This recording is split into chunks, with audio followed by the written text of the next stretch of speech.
Hey, first of all, we want to give all praise, honor, and glory to Yahweh, Hashem, Yahushua, Hashem, HaKadosh. We want to give double honors unto the elders, the apostles of GMS, and Shalom out there to the hopeful that expression is truth in all sincerity, man.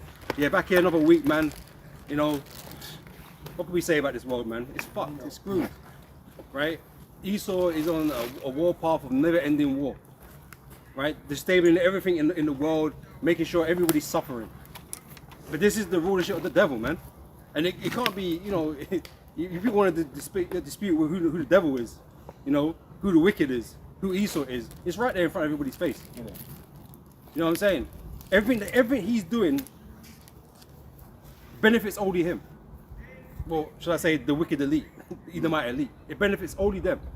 Everybody else is suffering, you know, through their rulership. This guy cannot be left here to rule upon the earth. What's his name? Quick precept. This is Proverbs 29:2. When the righteous are in authority, the people rejoice. But when the wicked bear rule, the people mourn. Bro, people's spirits, man, is all mashed up, man. People are getting grinded into the dirt. People don't know what next year's gonna bring for them. Because it's scary. You look forward, it's scary. It's like, oh shit, like prices going up, mortgages going up. It's like, oh shit, like people losing their jobs. It's like, oh fuck, like what's next year gonna bring? If you even get that far, what's it gonna bring? Misery. You know it's gonna be harder than it was now. That's for sure.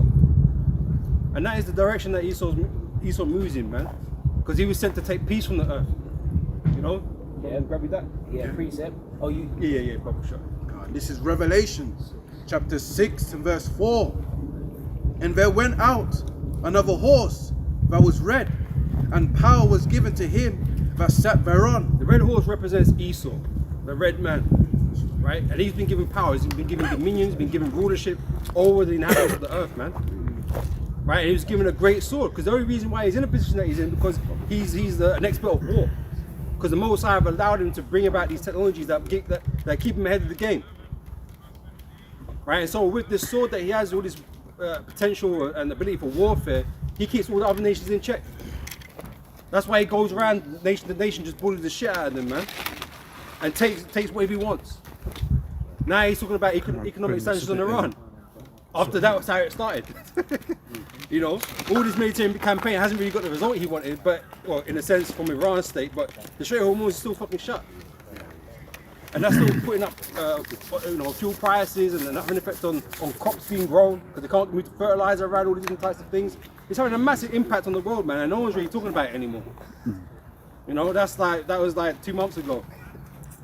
You know, not knowing that like El Nino's coming, is gonna fuck up the potential to grow anything even more. You know, and then next year you could be looking at famine. Could be. Lord willing. Yep. You know? And it says, power was given to him that sat thereon to take peace from the earth, and that they should kill one another. And there was given unto him a great sword. So all Esau is prescribing is more war. You got Netanyahu saying, oh, Turkey's a threat. We need to go deal with Turkey. Bro, what's your beef? Yeah. It's like you want to fight everybody. You want to take on multiple war fronts. And Turkey's is an ally. It's a NATO ally. It's a NATO ally. What, Article 5? But this is why we know Turkey, who's currently a member of NATO, isn't going to be a member of NATO forever. Right? Because they're going to side with Russia. Right? Because these Russia deal with a bit more consistency. You know? But you can't trust America. You can't trust Israel. Because they're looking at you as food. They want to take portions of your land. Because they want to run the Greater Israel project. So you're included in that. So if you think that Netanyahu and these men are going to stop, or we're just going to get some Palestinians out of the land and we're going to stop, no, they ain't going to stop. They're fully on war and death. You know? That was it on that one. Yeah. Can I grab a quick one? So you go, sir. After you. Yeah, I was because you said they can't stop, right? This is Habakkuk 2 and 5, right? It says, yea, also because he transgresseth by wine, he is a proud man, neither keepeth at home, who enlargeth his desires hell, and is as death, and cannot be satisfied. Right, he can't be satisfied, and that's why it won't ever stop. That's why it's forever war with Esau. As long as he's got the power to take what he wants, he's gonna take what he wants, and he ain't gonna take no for an answer. Yeah, some of these nations might put out resistance, man, but Esau eventually just look, man, I'm gonna nuke the shit out of you, man. What are you gonna do about it? Because he's got the power to do these types of things. He's got levels he can go to. You know, Iran ain't got those levels to go to. You know, and this is the thing. Everyone's seeing the effects that this war in the Middle East is happening on the rest of the world, but they're not stopping. They don't care. They don't care because it's not about the little man. It's not about the average person. You know, living in these different countries. Because I said they ain't making money even now. Right, so the stocks is going great. Yeah, the few man that own the fucking shares, but everybody else is suffering still. You know, so they don't care about, because if he was a smart ruler, he'd be just like, man, this ain't worth it. This ain't worth it. I mean, you're stupid anyway, but this to continue this madness isn't worth it. But man, trying to save face, and man trying to make it look like, oh, you know, we're tough America, spending billions on missiles and whatever, running out of ammo, for what? That's a stupid king. An unwise king destroy his people, man. And that's what he's doing. But America is like the king of the world. So he's destroying everybody. Throw out a quick one, real quick one. Isaiah 48 and 22. There is no peace, saith the Lord Yahweh, unto the wicked. Yeah, ain't no peace to the wicked, man. You're gonna receive the judgment coming to you, man. Right? And like I said, this is all prophecy at the end of the day, man. So it's not like we're mad. Oh, America are being idiots. No, they're doing exactly what we want them to do. They're doing exactly what the Most High wants them to do. You know? So, because I was thinking about that earlier on in the week, how he sells this idea of incompetence. They're not incompetent. They're doing exactly what they're wanting to do. It's like, oh, Trump doesn't know. They didn't know the Strait of Hormuz would be closed, bro. We knew. They've always known that. They've always. That's why they've never done it before. You know, it was not worth it. When you're supposed to weigh up the pros and cons of an action, and they've always deemed it's not worth it. So why would they go do it now? Oh, Trump's just stupid, bro. He's got advisors, military advisors. Oh, that's not a good idea. You know, you might say, oh yeah, but he's brought a whole bunch of men like Hegseth who don't know crap about anything. You know, because he's the the leader or whatever. They can just push things through. Yeah, maybe, but the league's got them there for that reason. To push these things through. Plausible deniability. Yeah. It sounds plausible. You can look at it and say, well, it makes sense. This guy's he's an idiot. It's someone to blame. That's the, It's someone to blame, innit? Oh, Trump's an idiot. Or Hegseth's an idiot. You know, but it just speaks about Egypt erring every word. So on the surface of it, it makes it look like these Americans can't do nothing right. You know, but it's on purpose. He said, Isaiah chapter 19, right, verse, I'm gonna start from the top. It says, the burden of Egypt, behold the Lord, Yahweh Ba'ashem Yahweh Shai, rideth upon a swift cloud, and shall come into Egypt, and the idols of Egypt shall be moved at his presence, and the heart of Egypt shall melt in the midst of it. Right, the modern day Egypt, which is America. What a precept for that is Revelation 11 and 8. Their dead bodies shall lie in the street of the great city, which is spiritually called Sodom and Egypt. Why do they have the pyramid on the back of the dollar bill? That's America. That's a great question, Art. Right, exactly. It's a great fucking question. Right. Why do you have all these things in America Yeah, when you're a God-fearing nation, yeah. but you allow freedom of religion? Why? Because that's the same as when Israel putting up fucking groves in Israel, worshipping other idols. What happened to the Israelites? They got jacked up. And you think somehow that America's allowed to do it though? Because if you're God-fearing, right? It means that America was never established for being God-fearing. Never. That's why all these things exist in America. It's nothing but a major place of witchcraft. Right. You know? Yeah, just to jump to the point, right? Verse 4, and the Egyptians will I give over into the hand of a cruel lord, and a fierce king shall rule over them, saith the Lord Yahweh Ba'ashem Yahweh Shai of hosts. And we see how Trump's moving. Man's got his Ice Age, his SS squads out there. Yep. You know, making sure that whoever's not meant to be here gets deported. These men don't care about killing people. Yeah, come on with your bro. That's what the man is now. Speaking of madness. You should have seen him showcase to the public, bro. You know what I mean? He's into work and he's seeing like the dictator just like, what's going on? But then he goes to Iran, kills the supreme leader. Yeah. Like, he's on blood. Yeah. Esau does not hate blood. Right? He's quite happy to shed blood. You know, until he gets to the position that he wants to be in. You know, because all this is to further the agenda of the New World Order. Right? This is what it's all for. Right? And so Esau going to come down with great wrath. Satan coming with great wrath because he have a short time. Revelation 12 and 12. Yep. You know? And I got an article just to go with that cruel lord, right? Because it says, this is from Yahoo Finance. It says Trump says he will never apologize if Americans have to pay a tiny little bit more, in his words, for your gasoline. That's what it is, for your gasoline. Thanks to the Iran war.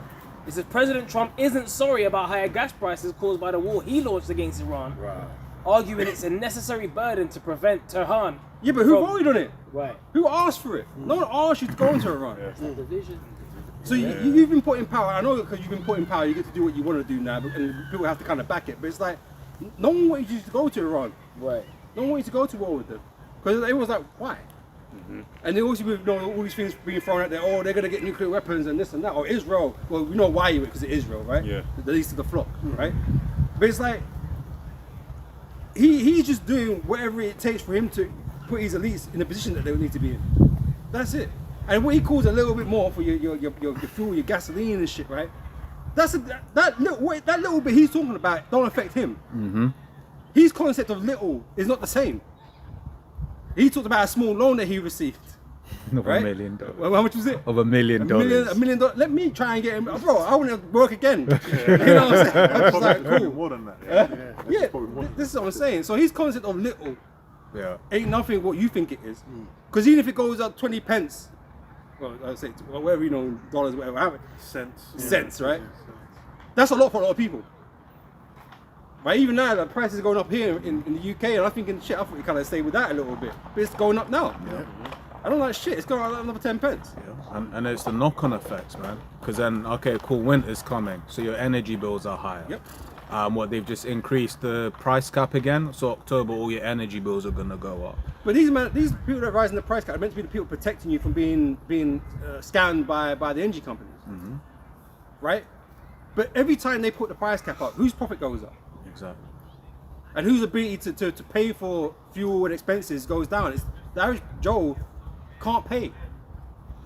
Right? They're having to pay more, but the wages ain't going up to keep up with that.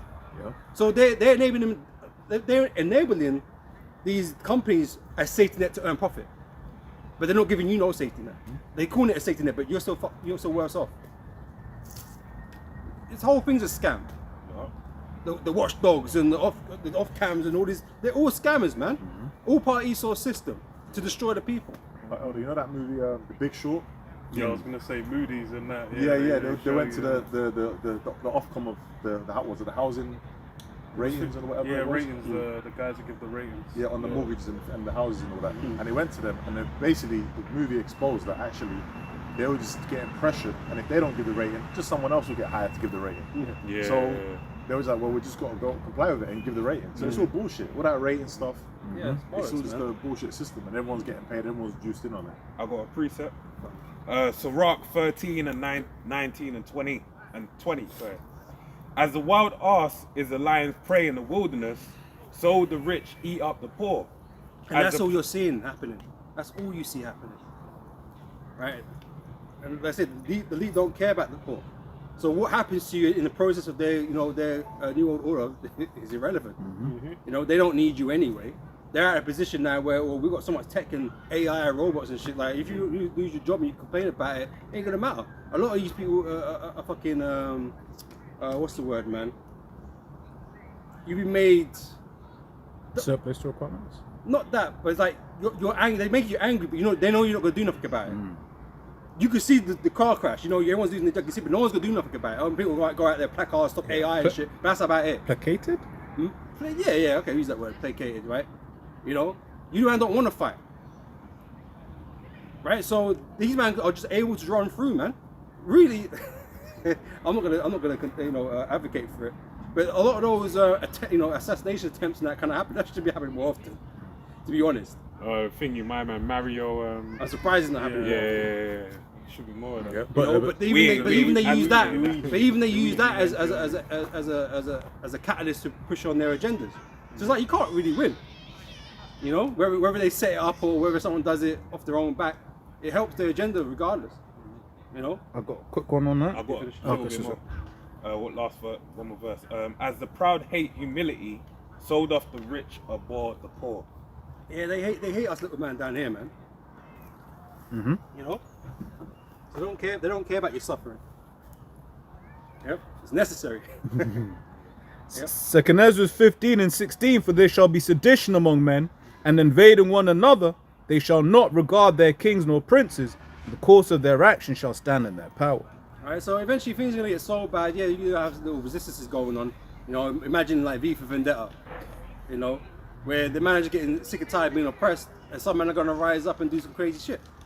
You know, a lot of people are just gonna go along with whatever the government's telling them to do. That's why the mark of the beast is a big thing. And a lot of these people are gonna take it. But because of the situation that's gonna occur with the famines and stuff like that, these men are gonna lose their minds. But like I said, that could be next year. The way things are moving, because these farmers still not being able to plant their crops and that kind of stuff, because they got the fertilizer. We had crazy ass weather, hot, too hot. Now we're getting El Nino's gonna bring floods and whatever. Etna throwing up volcanic ash everywhere. It's like, where's this food gonna be coming from? And then let's say there's a heavy downpour coming up after the dry weather. What then happens is the topsoil gets ruined, you know, because there's supposed to be a balance around it. So it's fucked. Yeah, pretty much. That's, you know, basically, yeah, it's screwed, man. So going into next year don't look good. You know, you might find that, yeah, next year is when the famine kind of hits. You know, in these Western nations, that's supposed to be well to do. You know. This is Psalm 71, verse 4. Deliver me, O my power, out of the hand of the wicked, out of the hand of the unrighteous and cruel man. Yeah, and this is what we all want, man, because we're tired of this place, man. We're tired of getting shafted in this world.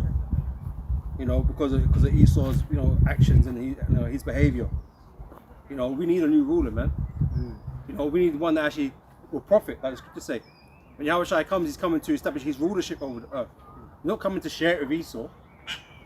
Coming to you know, build upon his democracy. Fuck democracy, man. That's right. Yahushua's going to come and rule as a king. In a kingdom. That's right. With subjects. You know? We're not coming for this democracy bullshit, because democracy is just a lie anyway. That's why everybody's suffering. Esau still gets to do what he wants to do, and he gets to reap the benefits of it. Yeah, it's a dictatorship. The dictatorship ultimately is what it really is. But it's like any of these other ones, whether it be what's these other like socialists or communism or whatever. It's all the same crap, man. It benefits the top always, man. You know, but Yahushua is gonna come to rule with righteousness and equity, man. Right? So yeah, he's gonna be the ultimate authority here on earth, but at the same time, everything's gonna be like fair in its lot. You know? That's right. That's right. Precept. Sirach chapter 10 verse 4. It says, the power of the earth is in the hand of the Lord, and in due time he will set over it one that is profitable. Right, so we need the Lord to come and straighten things out. Right, to remove this crazy ass ruler, these Edomites, man. You know? And yeah, a lot of people are gonna have to receive the judgment for that to happen. Yeah, sure. But especially Christians, it makes you laugh, right?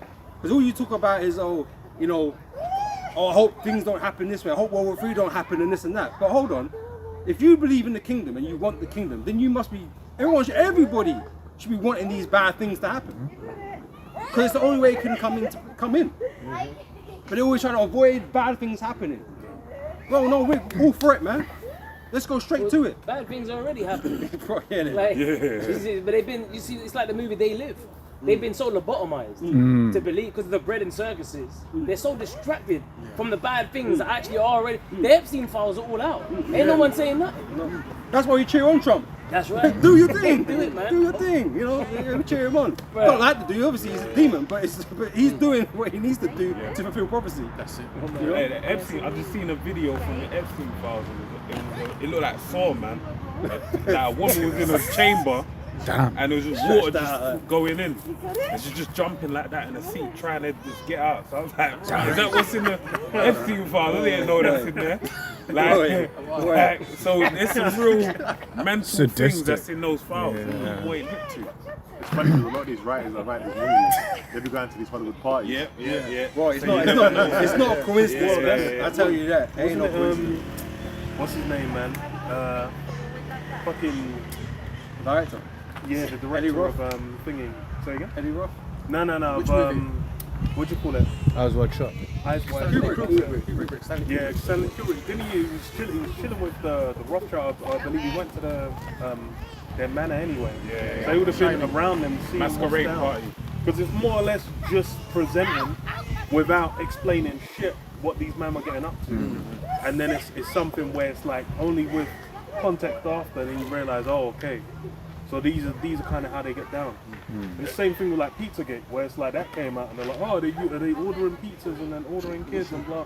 But then afterwards you find out there's a whole system running.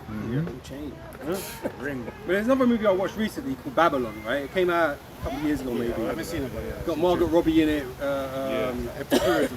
Yeah, but it's supposed to show on early Hollywood and how it kind of developed in that, and the parties and that kind of stuff that was going on, or whatever. You know, it followed some careers of Brad Pitt and, you know, well, not Brad Pitt in it, but Brad Pitt actors and acting in it. And just the things they get up to, basically, things they got involved in with the drugs and all these different types of things. And there's one really sick, crazy dude that had like a dungeon, like underground, you know, place where just freaky stuff was going on, like bare freakism. There's freakism above ground, like what we normally feel like orgies and stuff like that. Normal, right? But they had an underground thing where it was just the craziest shit. Like, you know, like you go to one of them circuses, it's got the most weirdest things, weirdest people and stuff like that. They're you know, like the bearded woman and all that kind of shit. Dwarves and shit, you know what I mean? Just crazy weird things going down there, man. But then, like, it's supposed to be based on what was going on during that period. So when you watch these movies today, it's like, yeah, it comes from something. Yeah. It comes from a culture that existed, that still exists, even to this day. Right? And they're able to make movies because they're like experiences, ultimately, that they're putting on the screen. Yeah, like Xerxes 10. You know, even when they show you Xerxes 10 from 300. Oh, and when he sold, when he sold his soul, yes. He sold the 10 under the 10. You know what I mean? He betrayed Leonidas. Like, that's pretty much that freakism. That's what they do. That's a tornado down It's been there. going on. Tornado. There's a little dust tornado over there. Oh shit. They call it a dust demon. Dust demon, yeah. Talking about Xerxes. He's starting to manifest. Slag, I saw that. Yeah, dust demons. But these things have been going on throughout all time. So to think that it's not going on now is kind of stupid. That we're so civilized now that we don't do these things. Well, the wicked we always do these things. We could always do these things. There's really a part of society that will always do these things, man. That's why Esau's a damn freak. That's why man have sex with animals. Hey, well, even I was gonna say, you know, the cheerleader, they couldn't save her, man. Hayden. Pantier. Yeah, save the cheerleader, save the world. That's why I was not going to be safe. Yeah. But even James, it come out now. James Blunt was the one that. Have you heard the story about how she got? She basically told the story. British. Yeah. It was James Blunt. Oh, okay. I think So it they came out they before. basically put 2 and 2 together, got pictures and everything, and he done a music video where he has a girl being abducted and taken on a boat, and then he kills her and eats her. That's it, rapes her and then kills her and he's eating her afterwards. James Blunt, Yeah, man. you're beautiful, girl. Yeah. Hey, the eater might work. The reason that song is adultery. Yeah. She was with another man. Creepy demon, ass bro. crackers, man. You know what I mean? Damn. So that's the, you know, these are the things they get up to. Like, he ain't he ain't vanilla, as they say. You don't want a doggy style a girl and then get brain off her or whatever. He wants to do some out. Like, I want to shit on your Joffrey. chest. Yeah, Joffrey. Yeah, look at that Joffrey. And so who better equipped to hide these things than the rich? Right? Because they have the resources, the means to do so. So these societies, they exist. Right? And you're going to have it happen on a lower scale with peons, right? But it's the rich that are able to do these things on a regular basis. You know? I was going to say as well, he likes to make it seem it's just the entertainment world, but the business world is the same. In fact, in this world, it's every facet of this society. Wherever power or money is, Exactly. You know? it's going to be there. Yeah, they did there was a report like years back, like a decade back, where they were saying it was like top like lawyers, police officers, business moguls, etc. used to all get together for like in their martial arts and just do orgies. But it's like these lawyers and police officers, they're at higher level, they become Freemasons, right? Yeah. So should that be like, why can't they never find a fucking pedophile ring? That's it. Yeah, That's it. It sounds ridiculous, really. Even though they're pooling all those resources together as Freemasons. And they can never find, we got Savile though. after you die. Yeah, he What the dropped fuck, dead, man? they got Savile. You know what I mean? It's bullshit. Yeah. Because these men they're juiced in. Yeah. And I did a video earlier on in the week that includes some of your colleagues too, man. There's certain people, they be getting away with shit, and you're just there like, bro, anyone else here gets fired for that. But then you start realizing, oh, okay, these man probably doing secret handshakes underneath the door, because we've all experienced it where a guy should have been fired, just straight up, but somehow skirted off. Because they have an oath to protect each other. Yeah. So that means there's a conflict of interest at times.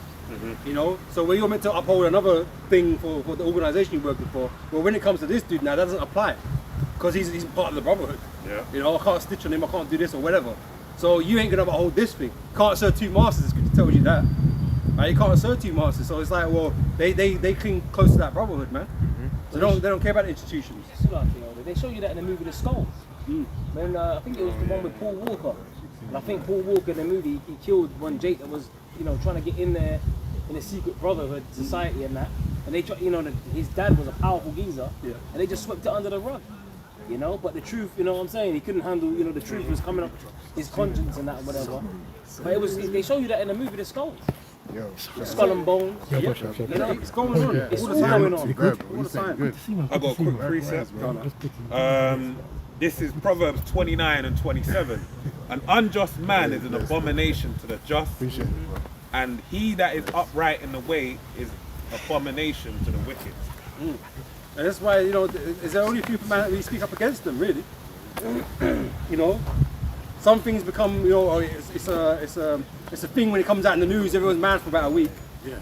And then it comes out in the news and no one cares. But we're always on the fucking these demons, man.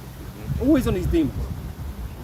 You know, because they shouldn't be allowed to go move around the earth like that. They shouldn't be allowed to move around the earth like that, man. They should be dead. Oh, of course. You know what I mean? Who is the Jake? You got precept. Psalms 49. Psalms 49 and 10. But I have made Esau bare. I have uncovered his secret places, and he shall not be able to hide himself. The internet's been a great thing. Right, all this information being able to be sent like instantaneous now. It's like it's been a double-edged sword to Esau. You know, because now we're finding out a lot of things that's going on, or at least rumors, because they'll say, oh, it's not true. But there's a lot of things going on that people are able to share like, instantaneously now. You know, and so it's been laid bare Esau's movements basically. And obviously we can't know everything that he's doing. But then there's other things that come out, you know, that people have been a part of certain things, you know, victims, right, to certain things that they've been around with, you know, around them with, right, that comes out in the open, man. You know, and then we get like an Epstein thing, and yes, it's public news and whatever, but that's just the tip of the iceberg, man. It's what they want you to know. That's what they want you to know. It's what they're desensitizing them. That's right. Yeah, that's the main thing. But one thing's for sure, Esau's the devil, Yeah. right? And he's not fit for rulership. You know, that's the only conclusion, man. But obviously, no one can see an alternative to him. But we can. We know the alternative, man. Because this guy's not righteous, man. He needs to be gone. Can I read this? Go Ezekiel 28 and 2. Son of man, say unto the prince of Tyrus, thus saith the Lord power Yahweh, because thine heart is lifted up, and thou hast said, I am a God. I sit in the seat of God in the midst of the seas, yet thou art a man and not the Most High. Esau really thinks he's the ultimate living creature ever, right? And so there's no one that can surpass him. There's no one that's more intelligent than him. There's no one that's more capable than him or got the greatest potential than him, right? He believes he's on God's level or getting very close to it. God tier, yeah, he believes it, man. But he gonna find out you're just the same worm you've always been. Because you're weaker than the other nations. It's just the truth. Because you've been given power over the nations right now, are you able to rule over them? But you're actually the weakest of all the nations. You don't even have no fucking melanin, man. I'm not to say that makes you Superman, but I'm just saying you can't even be in the sun. You know what I'm saying? You can't even be in the sun like that. You know? And we know if you go through, you know, the biosciences and that, all these creatures that are albino and stuff, man, they're fucking, they're suffering, man. They're not strong. You know what I mean? They're weakened. They're weakened than everything else, man. Now don't tell me about no fucking white tigers, man. That's fucking fur. Anyway. Polar bear. Yeah, polar bears and shit. They're white. They're strong and no, that's just fur, man. Shit.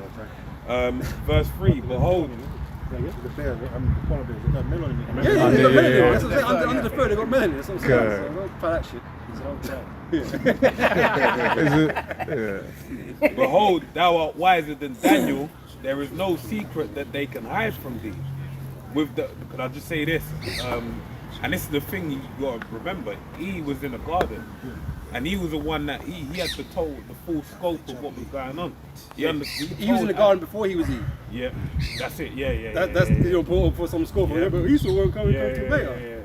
So, yeah. No, that's Yeah, alright. yeah, yeah. It's for the simple. Yeah, that's For it. those that don't know. That's it. So he's in the garden, and what was his power? Deception. He knew, he sat there, he analysed the situation, knew what was going on. And his power wasn't using them with them, but it was subverting those that were given the power. He weren't there, he didn't say, okay, I will become God and do all this. No, he told them how to create the fall of man. And that's Esau's power. Basically bringing about the downfall of other people. Subversion, yeah. Because even when you look at all these different nations around the world, they all fell, right, during the time of imperialism, colonialism, by what? Pitting one tribe or group of people against another tribe, and then coming in and working as mediator. Or divide and conquer, basically, yeah. And it always boils down to this. This is what Esau's problem is, right? He's jealous. Yeah. Right? Adam was the Most High's creation, man. Like, he loved Adam. Right? And these other nations that existed, they were just outside there, doing their thing or whatever. But obviously the Lord loved Adam. Yeah. You know, the serpent who's spiritually Esau, you know, at that stage, right? It's like, no, fuck that. Yeah. You know what I mean? I'm gonna fuck with them. So yeah, I'm gonna go see the man's woman here. His woman, because Adam probably just slapped me about. Yeah. So it's saying some madness. So I'll go to this woman now, convince her that like I'm deep, and there's some deep things that you should know, knowing that I'm gonna fuck them doing that, because he knows what the Most High told them. Right? But he's like, no, you know, if I can convince them to, because it's the same thing. If Esau can keep us in sin and wickedness, we're weakened. We're in a weakened state. Yeah. And we can be fucked with. Yeah. It's the same thing. If I can get to Adam through Eve and fuck with them and break the Lord's commandments, the Lord's going to despise them. And you know, everything that's what happened. The Lord casts us out the garden and become mortal. Right? Even though this is all the whole part of the process, Sean. Even though this is the whole part of the process for us to become the gods that we're going to be. Right? At that time, Esau's motive was just to fuck up Adam. And fuck up the Lord's treasure. To tamper it, to corrupt it. And that's the same thing Esau does, because it's the work of Satan. Man said, he wants to go to Jacob as well. When he came on as Esau, he wanted to put him into Same thing. Yes. And he had success before as Cain. So he did it. That's why I was in his mind saying, I'll do the same thing I did before. And again. Yeah, he hates on the righteous, man. It's as simple as that. Oh, as a whole, hated the Yeah. Righteous woman. righteous woman? Yeah. Yeah. So Isaiah 14:12. How art thou fallen from heaven? How art thou fallen from heaven, O Lucifer, son of the morning? How art thou cut down to the ground, which didst weaken the nations? For thou hast said in thine heart, I will ascend into heaven, I will exalt my throne above the stars of God. I will sit also upon the mount of the congregation in the sides of the north. If this is not Esau, then who is it? Right. What nation has the power to weaken the other nations? Yeah. You know, because I believe it's like Lucifer at the beginning, and that shows you that Lucifer is a man. Yeah. Because it's Esau actually going around the world weakening people's nations' positions, man. He don't want people to build themselves up. He don't want them to go strong. He hates competition. Yeah. Right? So he purposely goes around and weakens nations, man. Sends in economic hitmen or puts sanctions on you or blows you to smithereens. Yeah. It's funny because it's the modern so-called doing good in the world Esau's made is like philanthropy, where they're meant to be like, oh, we're putting money in these different programs, we're helping these guys build. Because you got the themselves up. money. But how did you get the money? Yeah. But then It's dumb. and the joke as well, even with that, is you have the adage, you know, teach a man to fish. Well, no, Yeah, give a man yeah, a fish, feed him for the day. Teach a man to fish, feed him for his life. What A lot of those. first, the egg or the chicken? But then that's where it's like a lot of these programs is basically just sustaining them, where they're reliant on whatever like that aid to continue to do what they need. Yeah, yeah. There was even It's just to reports keep on like PR up, that's yeah, what it is. it was like the USAID stuff. They said, oh, the USAID cuts have got people in these different regions now dying out and blah. I'm like, bro, it's like you're giving millions upon millions to these programs. How is it not like, oh, we're gonna build up so they can maintain themselves? Because that's not what Esau's about. And before he even existed, these were thriving civilizations. No. So how is it now that they don't know how to feed themselves? But before they fed themselves abundantly generations. for generations. So it shows you they came. You're the master of disaster, man. Yep. You came in there and disrupted their living, right? And that's why these fucking devils. Cause you always hear them. They say if we left you to yourselves, you'd die out. And you dumb Negroes and Hispanics, you actually believe that shit. But where No, was you? fuck- But where was you before the other nations? There you go. They were running things. They had their civilizations, but you weren't doing shit. In the caves, man. In the caves, yeah, they got chased off. Yeah, you had your little kingdom of Edom and all that kind of stuff. Yeah, fine, but you was never a world ruler. But civilization started with the Greeks, Bullshit. Bullshit. That's legendary. When You know what I they're mean? in Where It did. They're not even the original Greeks. They're telling fables like Odyssey, come on, man. Like, you go too far. Come on, Bear man. cat. You know? And the prime example of that is what? Joseph. Joseph predicted there's going to be 7 years of feed and then 7 years of famine. That was way before Esau was on the scene. Where was Egypt was Where a was mighty the Greeks? nation. Esau would have fucked up back then. You know, he would have ransacked everything. So this is what I'm saying. These civilizations, these monkeys or these dark people, nations that ain't got no IQ, they're running things fine in their own wickedness, but they had things running for a long time before you come up on the scene, became some world power. You know, before you became like, oh, I'm Ptolemy, I'm an Egyptian now. All this fucking bullshit. You took lands that had established power. Yeah. You know what I mean? It's like you know, man or the manager goes to fucking Man City with all the money. Yeah, it's established team. You got well, not no more, but you know, they're down kind of through right now. You know? Yeah, go on. So but Luke 3 and from 35. This is our power, and there shall none other be accounted of in comparison of him. He has found out all the way of knowledge, and has given it unto Jacob his servant, and to Israel his beloved. Right? So we're the most beloved people, man. That's why we've been given a special place in the earth, with special knowledge that man don't have. And although it didn't work out for us because we put our hands to sin also, we didn't have our kingdom for very long. Right? And so we end up being scattered, you know, amongst other nations, being put in captivity under different regimes and whatever. You know, it didn't work out well for us just because of the sin factor. But while we were ruling, everything was great. You know, stones was like silver. You know, or whatever it was, or, you know, bronze or iron, whatever it was. It was silver, yeah. Things were fine with us, man. It's just the wickedness that played its role. You know, but we're gonna go into the kingdom with pure righteousness, right? And we're gonna show you how things are really supposed to operate in the earth. You know how things are meant to be run. Yep. Yeah. Lamentation 4:1. How was the gold become dim? How was the most fine gold changed? The stones of the sanctuary are poured out in the top of every street. The fact that you even ransacked our temples and stuff like that and took out gold and that kind of stuff to prop you up, it just goes to show, man, you weren't nothing about the establishment of other nations before you. Yeah, because you look at India, right? When you was talking, I was thinking about the ransacking of India, right? How apparently the Taj Mahal was full of rubies, and it's like, why is it all of these other heathen nations, even us, we with Gad and Reuben, they just had the gold and silver in the streams. They was like, yeah, it's there. But Esau had to come take out all of the gold and silver. He went to India, took off all of their rubies, stole all of their wealth, right? You know, to the tune of trillions. Right, and then what did he leave? He left them with coloring books where the dark-skinned Indians were so-called ugly, and the light-skinned Indians were so-called beautiful. That's Esau's legacy, man. But I say Esau wants to go on like he's the superior. That without him, life doesn't move. It's bullshit, man. He's the most useless one. Right, but because he's got the other nations in poverty and you know, just down bad, he can parade as if he is the ultimate. Because he's destroyed everybody already, you know. But wait till these nations come up. I mean, they're gonna go down further before they're gonna come up, but they're gonna come back up and they'll be above you in the kingdom. You know? He said he was reading Isaiah 14. They're all going to come to realization that Is this the man? This Even right dickhead. now, This even in the weakling. Philippines, they're saying they want the white side of the country because they just come in there, them small hats, come in there thinking they just will boss them around in their own country. Like, Them man are getting fucked up in Thailand as well. They they don't want them in their land. Now you know how we feel. You Filipinos, you Gooks and all that. You know now how you know what we feel. But we've been dealing with for the past 400 years. Because this is what this devil did when he came to the New World. He bullied us in our own land, and now he's calling us aliens and immigrants in our own fucking lands, man. And he's the immigrant. He's the savage. That's it. Yep. Yeah, that's right. That's a good precept. Obadiah 1 and 2. I'm going to read it in the NLT. The Lord Yahweh says to Edom, I will cut you down to size among the nations.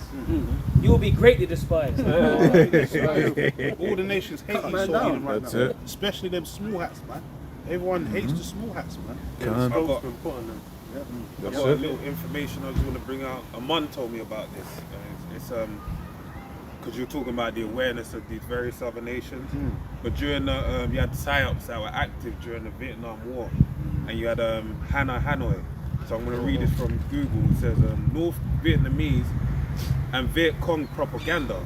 Hanoi Hana was a radio broadcaster from North Vietnam who read daily English language messages targeting American GIs. She shared casualty lists, played anti-war American music, and told soldiers their cause was pointless and their families had abandoned them. So they just had it on a tannoy every day, on repeat, and they would tell like, go home, black man. No, why are you here fighting for us, fighting against us when they don't fight in your own country? It's an illegal war. That's why the same shit that they're doing in Gaza. They're trying to go for Lebanon, all these other countries now. Everyone's like, just go home. You know, they neither keep us at home. The largest desire is hell. Like our elder was saying, anywhere he goes, he leaves a trail of destruction. He's the master of disaster, man. Can't help himself. Look at Trump. What Trump's doing now, man. He should have been impeached or been assassinated already. The way he's going on, but because he's still in power, he can still run his mouth. You know, but all these NATO counterparts are just ready to just basically step away from America, man, and leave them on their own. Yeah, and we got to remember as well that these lot in the Book of Psalms, it tells you that they came together as to make a tumult together. So they know one another. They understand what's going on. But now they're looking at like, well, he's getting too big for his britches. Like he just thinks that it's all about him. So they see it from another perspective. And this is why now they're being empowered, right, from the Heavenly Father with the BRICS nations. Let the weak say I am strong. Run in Paris then. Yeah. Yeah. Oh That's- yeah, yeah. it's a smear on a big. Yeah, now you're just a laughing stock. You're supposed to be the biggest, baddest army. But Iranians are just basically made you look like a laughing Well, stock. they're holding you up, man. You're blowing your load on a nation that hasn't actually done nothing to you yet. You know what I mean? But you spent all this money, and now you're asking the Americans to pay for more of it. These men are down bad already. But you promising you lowest prices and all this fucking garbage you promised them, and everything's going up. You know, but let's say you blow your load on the run, and now you got to recoup and do this and do that to try and do something to it. Now they want to send ground troops. Which that's once you do that, it's basically suicide. Send them ground troops in there, it's over. Yeah. And it's so you got. I was going to say, because even the average American citizens starting to hate the Pygmalions now as well, because like you never used to have that much PR in them, but now average Americans are starting to ask questions like, why the fuck are we suffering while these lot are getting all of our tax dollars? It's creating incisions. That's that precept apostle big thing out. They football, the mighty men of football, the fight. Yeah, Jeremiah. That's They it. Hey, don't goes- believe in America Yeah. anymore. Yeah, it's It's done. done. The USS Lincoln, that's a shit show right now. Yeah, 27 days at sea. Yeah. Yeah, they have to change the ships, innit? There you go. Like, and you think, because I got something. Like, they're basically, you're meant to put. King David did it with our people.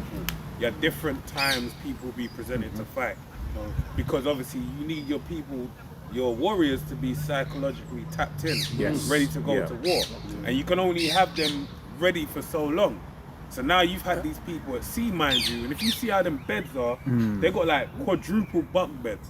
And the space is like, you're literally it's like a prison cell. And you're upon a ship, raising it. There's so many factors. I think The they went to food port every isn't month, good. month and a half, Yeah. And so It's it's out it's there. just had an effect. There was a, sorry bro, I'm gonna let you jump in. They had a knife fight on there. You had a couple people get killed. Oh shit! Someone stopping that train, safety Victoria, setting them Yeah, alive. yeah. Breaking down. People They trying going to jump stir overboard. crazy. Yeah. Because like, I was going to build on what you're saying, because you mentioned King David, but imagine that was with real warriors. A lot of the American military they're economic. They're mercenaries basically.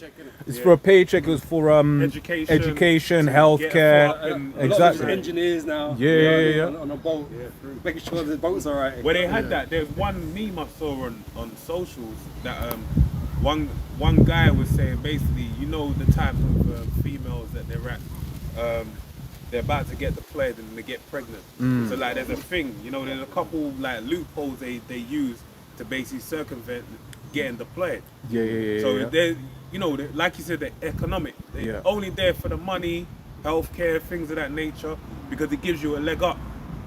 But hey, they're gonna have to really go to war at some point, man. That's right. Yeah. Verse 3, you have been deceived by your own pride, because you live in a rock fortress and make your home high in the mountains. Who can reach us? Way up here, you ask boastfully. Because you push all the nations down. Right? Because your status is so high up in the world compared to everybody else, you think you're safe. You think you're untouchable. But you're gonna find out you are touchable, man. Because you think about it, no one's attacked America. I don't count 9/11. That's some bandoodle things. Inside. But no one's gone to war with America. No one sent no planes to America, man. Or nothing like that, right? Because that's suicide. It's crazy, really, right? So they know they're kind of safe, and that's why they're unruled villages. Unruled, yeah. You know what I'm saying? But you're gonna get touched eventually, man. But that war's coming for you. Grab this real quick. Isaiah 47:1. Come down and sit in the dust, confusion, O virgin daughter of Babylon. Virgin daughter. Yeah. That means they haven't been plucked yet. I haven't been violated yet. Okay. It happened yet. You had that guy at the border. He was getting questioned, ambush journalist, right? And he was getting questioned. He was like, "Soon you're gonna know who I am." Remember? And he was getting posted all over Fox News. He goes, "You don't know who I am, but soon you're gonna know who I am." That's what he said. So basically, just getting ready. Soon you're gonna know who I am. What does that mean? They were asking on Fox News. Basically, look, Americans are about to get fucked. Yeah. You know, because you got them agents in there. Now. Indiana, they're having mad blackouts. Oh yeah, So, you know, Gary, Indiana. Yeah, it's and they crazy said over there. They're saying they're going crazy over and there. they said they basically with the infrastructure for the electrical grid in America. This is how capitalism has come to bite them in the arse, because the government has basically said like we ain't gonna cover, like Trump's government said we're not gonna cover what you need to do. So basically they got to rustle up the money and take care of everything, but Or to upgrade it. or to keep, if anything was to happen, basically it's gonna have a knock-on effect with the hospitals, the sewage system, and they say up to 18 months, a year and a half. So America is like, you know, all the nightmares are gonna come at once, and it's really gonna, the time, it tells you, man, the time we're heading into is like no other time, man. Yes. So the things we're gonna see is gonna be scary, man. Let's be real. What has Trump actually done to improve America? He runs something. Like, I can't think of anything he's done to actually improve America, man. It's still degraded. Yeah. You might talk about morals and all these different things, you know, the American morals and patriotism. He ended wokeness. Intangible things. Intangible things, is it, right? You might talk about those things, but what's Trump actually done for America? Right? The people. They're actually calling him the worst president in American history now. Well, he's proved very slipping. Because everything he said he wasn't going to do when he was Yeah. in his administration and presidency, he actually did. At least Obama give you Obamacare. And the Obama phone. The Obama phone. Trump is just making And some it great more memes. expensive for you, man. You know, and telling you he ain't gonna do shit. They ain't gonna do shit because he can't afford it. But they got money for war all the time though. Isaiah 24 and 7. The new wine mourners, the vine languishes, all the merry-hearted do sigh. The mouth of tabrets ceases, the noise of them that rejoice endeth, the joy of the harp ceases. Yeah, the joy of this world is being killed, man. And we noticed it year upon year, man. Everyone's just more miserable now, man. You know? And I said, the economics of it proves that. All the night bars and the clubs, and you know, what people usually do to go and blow some steam, you know what I mean? To whatever. That's all dying, man. All this economy is dying. That's it. People can't afford it anymore, man. You know, people, you go to a bar, they want to charge you £20 for a drink, bro. I can't do that. Who can? And the thing is, because they're being squeezed. Like, remember, we was looking at like business rates here in the UK. The rent. It's like, yeah, because business rate is a proportion of your rent to some. There's some echo, but it's like up to like 50%. So if you're on a certain location, your rent is like 10 grand. That means you're gonna spend 5 grand a month on business rates. That's before you've paid your staff. That's before you paid some exorbitant amounts on alcohol duty. You know, so that's why a lot of these pub owners, they're hurt right now because they're like, look, we want to stay open. We don't want to charge you this much. We know it's ridiculous, but we've got no choice. But then we also know this is part of the plan. Yeah. Because he still don't want you to have nothing to go do anything, to have anything that can make you happy. He rather just give you a fucking pill and just make you docile. That's the word I was looking for earlier, docile. Docile, calm.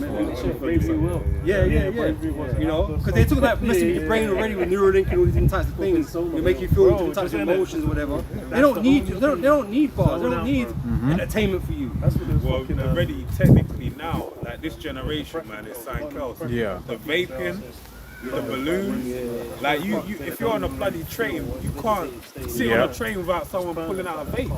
Like, my God, you can't wait 10, 20 minutes to jump off the train and vape.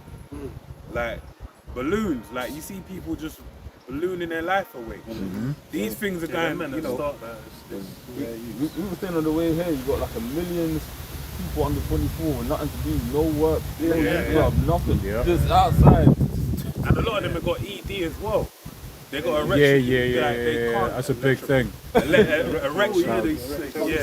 Yeah, with that's what with the honey thing. Yeah, the honey packs. The honey packs, the balloons, yeah. the vaping. Like a lot of them, they haven't got a baseline of just like and pornography as well. Yeah. It's warped their brain. They're psychological fucked up. when they said Gen Z is like having less sex than like any time ever before. You know why that is, man. They're 4-1, man. You know, it's just, you know, culling a generation. Bro, it's like you talk to a lot of them, they said it's like their uni time, it was during lockdown. Yeah. So they didn't even get, there's a lot of them where they said it's, I've never been to a club, I've never been out, I've never gone drinking. I'm like, damn, I was like, bro, it's like, that was some shit that got played out after like 3 months. But it was like, at least I had them 3 months where I was like, okay, this is the lit. And I was like, that's terrible. It's a fucking waste of time. It's just like, these men never, like, they've never really socialized. Yeah. So a lot of them don't even have like social In their circles. formative years, Yeah. especially. And then they go into the workplace, and then the workplace is, and it's like, especially now with like guys, it's like a lot of people are saying before you used to meet your partner at work. But now it's like, bro, it's like you tap a girl on the shoulder at work, bro, you could be sitting in Locked up, they won't let me out. A lot of just fruit. It's getting to the point where you got Sandra Bullock, remember the Metaverse? In Demolition Man. Yeah. That's how Oh, it's getting to that point. No contact. There's no contact. You know, you can't do nothing. Like, that social, that's that Black Mirror social credit scoring system. Someone's like, what the fuck? He's all getting ready to get down. She gives him a headset. The Metaverse.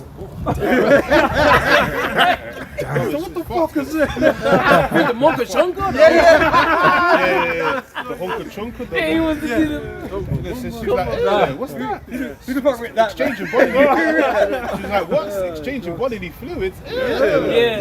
She's like, she could, then, you know, then at the end of the movie, he kissed her and then she was like, oh, is that what it feels like? Plenty more, you get me? True, man. He sucked life out of everything. This is what Issa wants for you, though, man. It's In the depressing. future, like you're saying, the people become more docile because they showed you when Simon Phoenix and that was in the future now. Even the police, they was weak as fuck. They were told on the control what to do. Like the AI was telling them how to approach a criminal. Talk to him with a voice, and then the guy was like, "This is your last warning." And Simon just turned around. He had the iPad with him. Lie down or else. Approach the man. People became more docile. Yeah. Relied on AI more. do it. It's like robots basically. Yeah. They didn't have no thought pattern of their own no more. That was shit. Well, that's what they're saying with AI as well. They said because of AI, so a lot of people are losing like critical thinking abilities, the ability to even learn. They're saying there's a lot of people where it's like they put like simple problem solving where they've used AI then they're allowed to solve the problem with AI versus not with AI. And a lot of them, it's like when they're by themselves, it's like the thought process, those things aren't even once. It's And it's like, the more time goes on as well, because I think it was like, they said with programming, like coding is one of the big things I've been using AI for. And they said a lot of people lost the ability to kind of like naturally problem solve. Even when they used to be, there was like people that used to be good coders, but then using AI just broke them down over time. That's what it is. And when you put that chip in you, you're finished. You're just going to be a walking cyborg, man. They're going to be able to tell you, sit up, stand up. You know, it's like Simon says, just do what I do. when I move, you move. Yeah, when I move, you move. Yeah. Like the movie Upgrade. Upgrade. Yeah, look at That's that. another one. STEM. I've got precincts.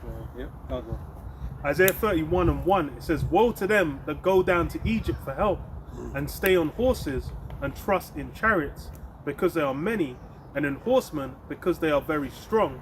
But they look not unto the Holy One of Israel, neither seek the Lord Yahweh." And that's another thing as well. Like these people that that live in the world, but they actually trust in Esau and the way he's moving the world forward. Yeah. They believe in the future that he's portraying to them, like it's the best thing ever. Not knowing that he wants you as a slave, like a real fucking ass slave, right? That's trapped in a 15-minute city somewhere. You know, that is being told, what day you can eat meat, what day you can't eat meat, or you can't eat meat at all. You know, he wants that so much. He wants so much control over you, right?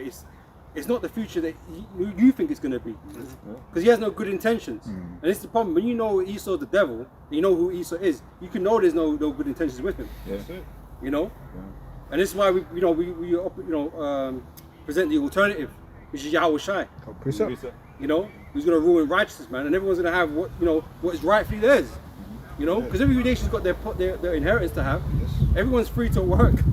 You know, and work their lands, have land inheritance and stuff like that. Esau don't want you to have nothing, man. You know. Jeremiah 17:5. Thus saith the Lord Yahweh, cursed be the man that trusteth in man and maketh flesh his arm, and whose heart departeth from the Lord. Because like even that made me think about like even the Fauci trial as well, where he got the pardon, and the scripture will tell you after 2 or 3 witnesses like a man be condemned. But everyone knows he's done evil and he's there with a pardon. They're asking him what day of the week is it? I plead the fifth. I resign. Bro, I'll be like, you say it again and you get executed now. I ain't fucking around with you. What colour is the paper? Because you're going to ask you then. Fucking, I'll plead the fifth. I don't give a fuck about your fifth. Because he can't even use that anyway because he got the pardon. So why are you even saying that? But he's been told to say that. It was the elite. It was the elites putting a middle finger up to the people. You know, I was saying, if you don't fucking answer my question now, you get executed today, right now, for everybody. And that's the thing. Everyone will be like, "Oh, democracy, blah, it's the best of the systems we've got to." I'm like, bro, it's like all these so-called checks and balances. As soon as money or power gets involved, you're basically you're dealing with a monarch. You're dealing with just as like Charles I. He was like, "Look, I can't be held accountable for anything because I've been put in this position by God, so you can't do shit." Well, it becomes a plutocracy at that point. It's like you need money to get right, to get justice, to get righteousness. If you got more money, then these men are fucked. You know, they can protect themselves, they can outlast you and have you pine away into nothingness, man. So these men just abuse the system because they've got the power to. So it's a corrupt system then. It don't work right. No justice. The people with the money is the small hats, man. They got the people even here in the UK like Labour, Conservative, or Green Party, and they're all small hat funded anyway, regardless. Regardless, it all comes from even that small little square mile, the city of London. There's so many trillionaires hidden in that are just behind puppeteering all of these prime ministers. There's a reason why the J lobby is one of the largest. Is it the largest or one of the largest lobbies in America? There's a reason for that. In America, mind you. Like, why is that the largest or one of the largest lobbies in America? Why do they have so much power and so much influence? These are meant to be a minority people, by the way. That's what, bro. Wasn't them man like just like on the basis level until like 1948 or whatever, bro? Like how these men all of a sudden they built themselves up to where they've established whole industries and they're basically able to hold sway.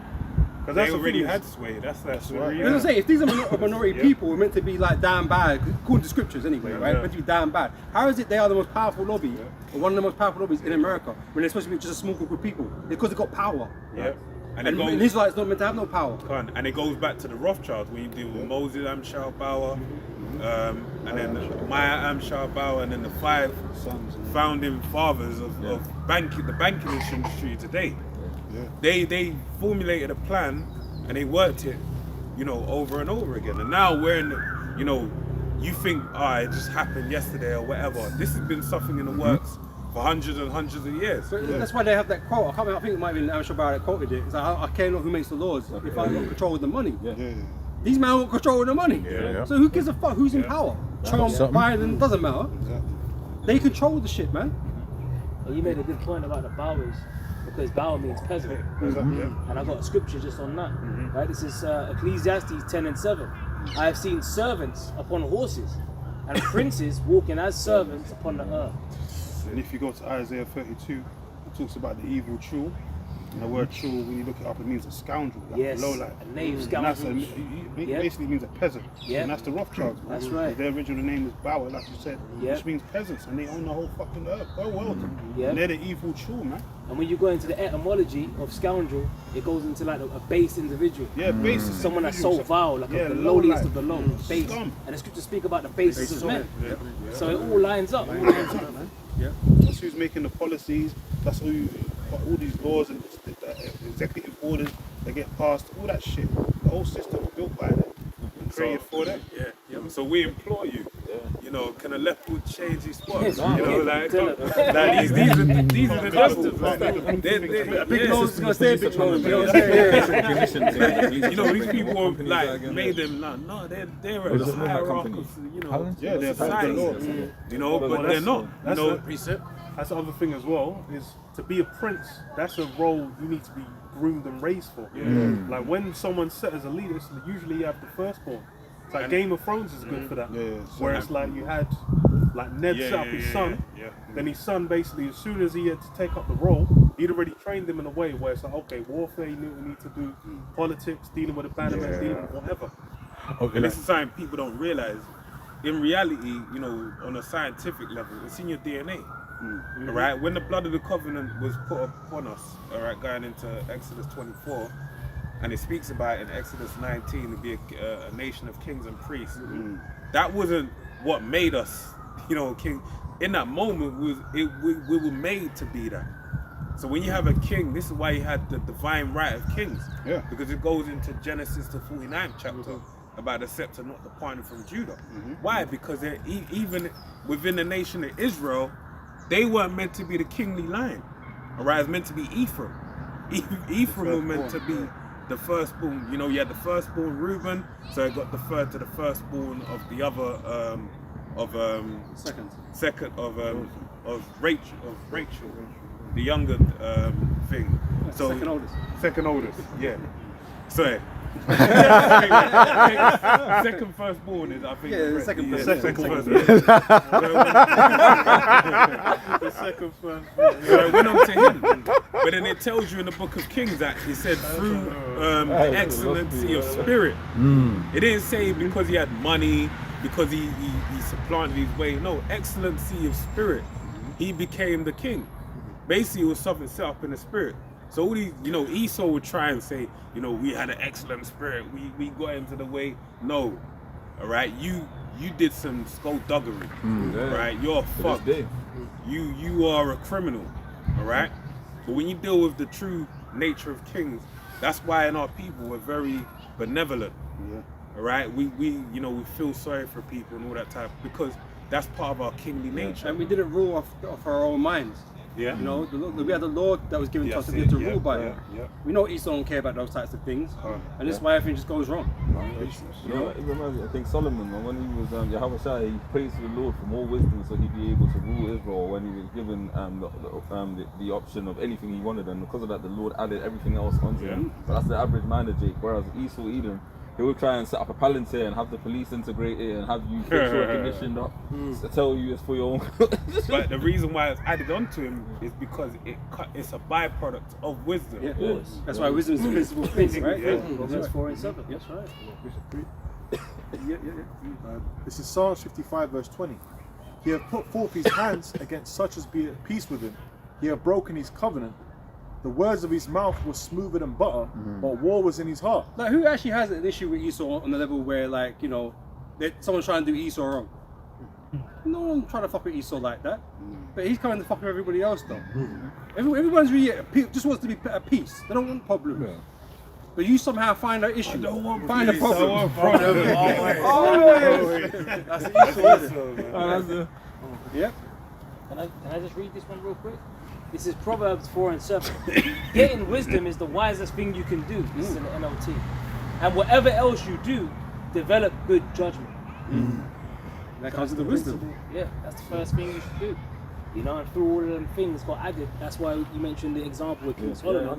What got added to that? Because he didn't ask for wealth, women. He didn't ask but wealth and women can get added off the back as a byproduct. But this is why it was mandatory that, you know, the king had to meditate in the scriptures, meditate in the law.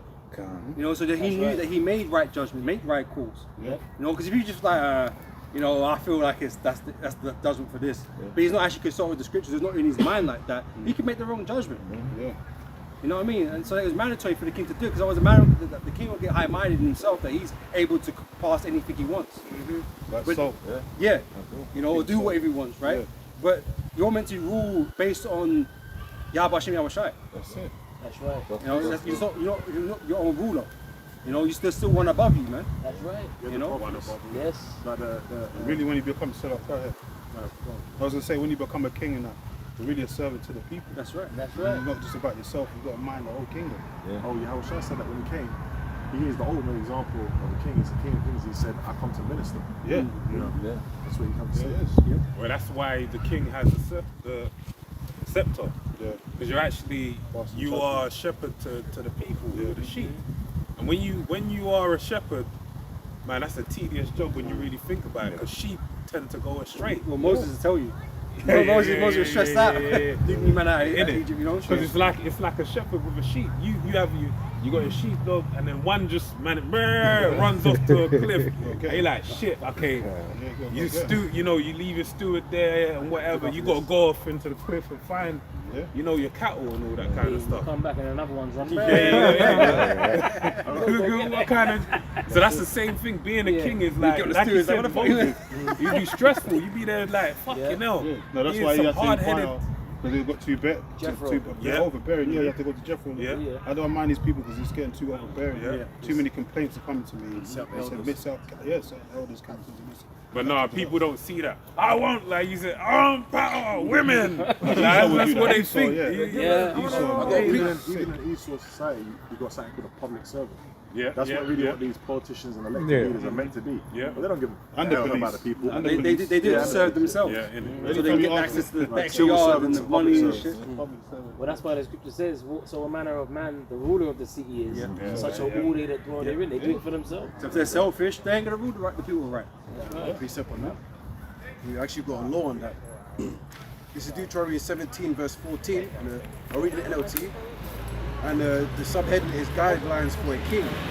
And it says, you are about to enter the land the Lord your God is giving you.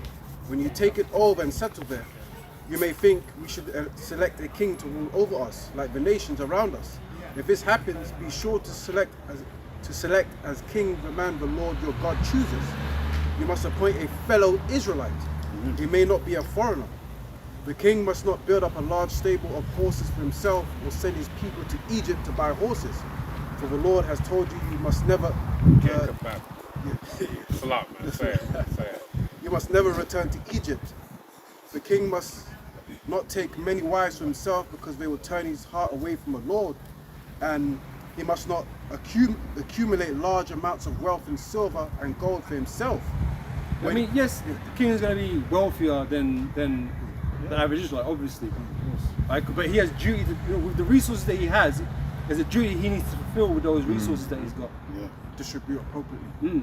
Because even when the Lord was telling Samuel, I think I'm sure it's Samuel.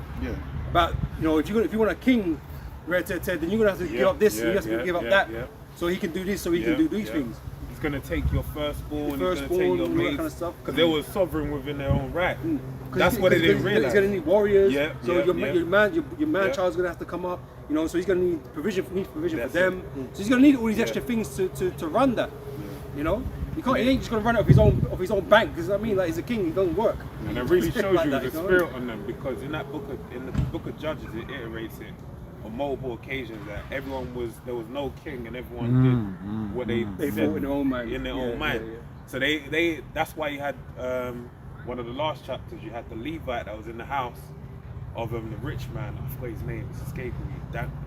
And he basically made the Levite a servant to him with his idol in his house. So that showed you our abundance in wealth, you know, had our people.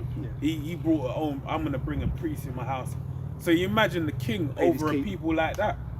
He's gonna say, well, I need that guy, because he's okay. You got a war in your household, because you even have that. You know, when you deal with like in America, you know, in different lands like say the Caribbean, even Italy, you have someone have their right hand man, a protector, you know, a bodyguard, and there'll be, you know, like 50 Cent, for example.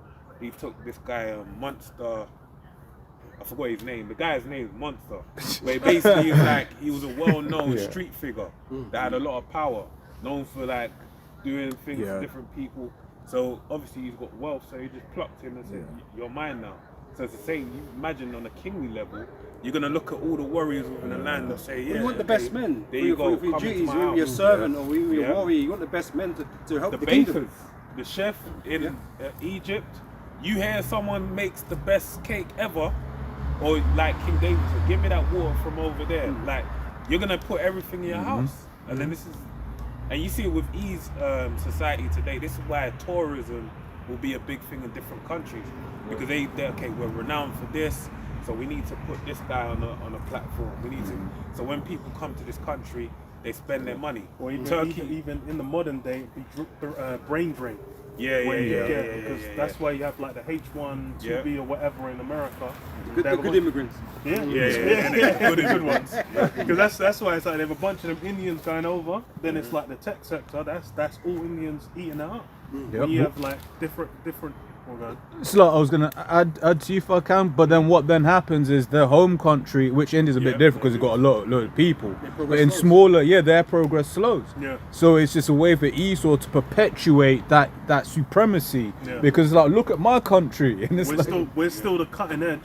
But then really they're just like keeping everyone from building their own industry. Because I think it's like even with China, they try to make their own like Silicon Valley, but then it's like, to really maintain it, you need to be taking the whole world. And this modern era has allowed that to happen. Because we've got planes and all these things. It's kind of easy for people to move around. Before, these guys that were top dons in their region, they would usually just stay in the region. They might go to another region, but it's not like you can just ship man across the other side of the world. It wouldn't be like that. So knowledge would grow in that particular place. But now America, because it's got the money in that, they can get the best from everywhere and keep them propped up. And then look at these other nations, they're shit. Yeah, but because you're stealing, you're still stealing from them. Just, you know? This is like a side example. Kanye West, you know, he's been blackballed. He did a show in Europe, in Albania. And it was like he basically built a stadium. I think the government built it. He sided with the government. They built him a stadium, and he generated like mad peace, bare money. Mad peace. So it shows you like there's certain things where, you know, if you have ability, they bring about money, and then, you know, a king like we got with he'll just be like, right, I'm gonna take that to myself. And then you have people say, "Oh, these people, they're rich and what?" No, they're workers, they're court jesters for the powers that be. That's all it is. I've got a quick precept just on that. Ezekiel 28:4, it says, "With thy wisdom and with thine understanding, thou hast gotten thee riches, and hast gotten gold and silver into thy treasures. By thy great wisdom and by thy traffic hast thou increased thy riches, and thy heart is lifted up because of thy riches."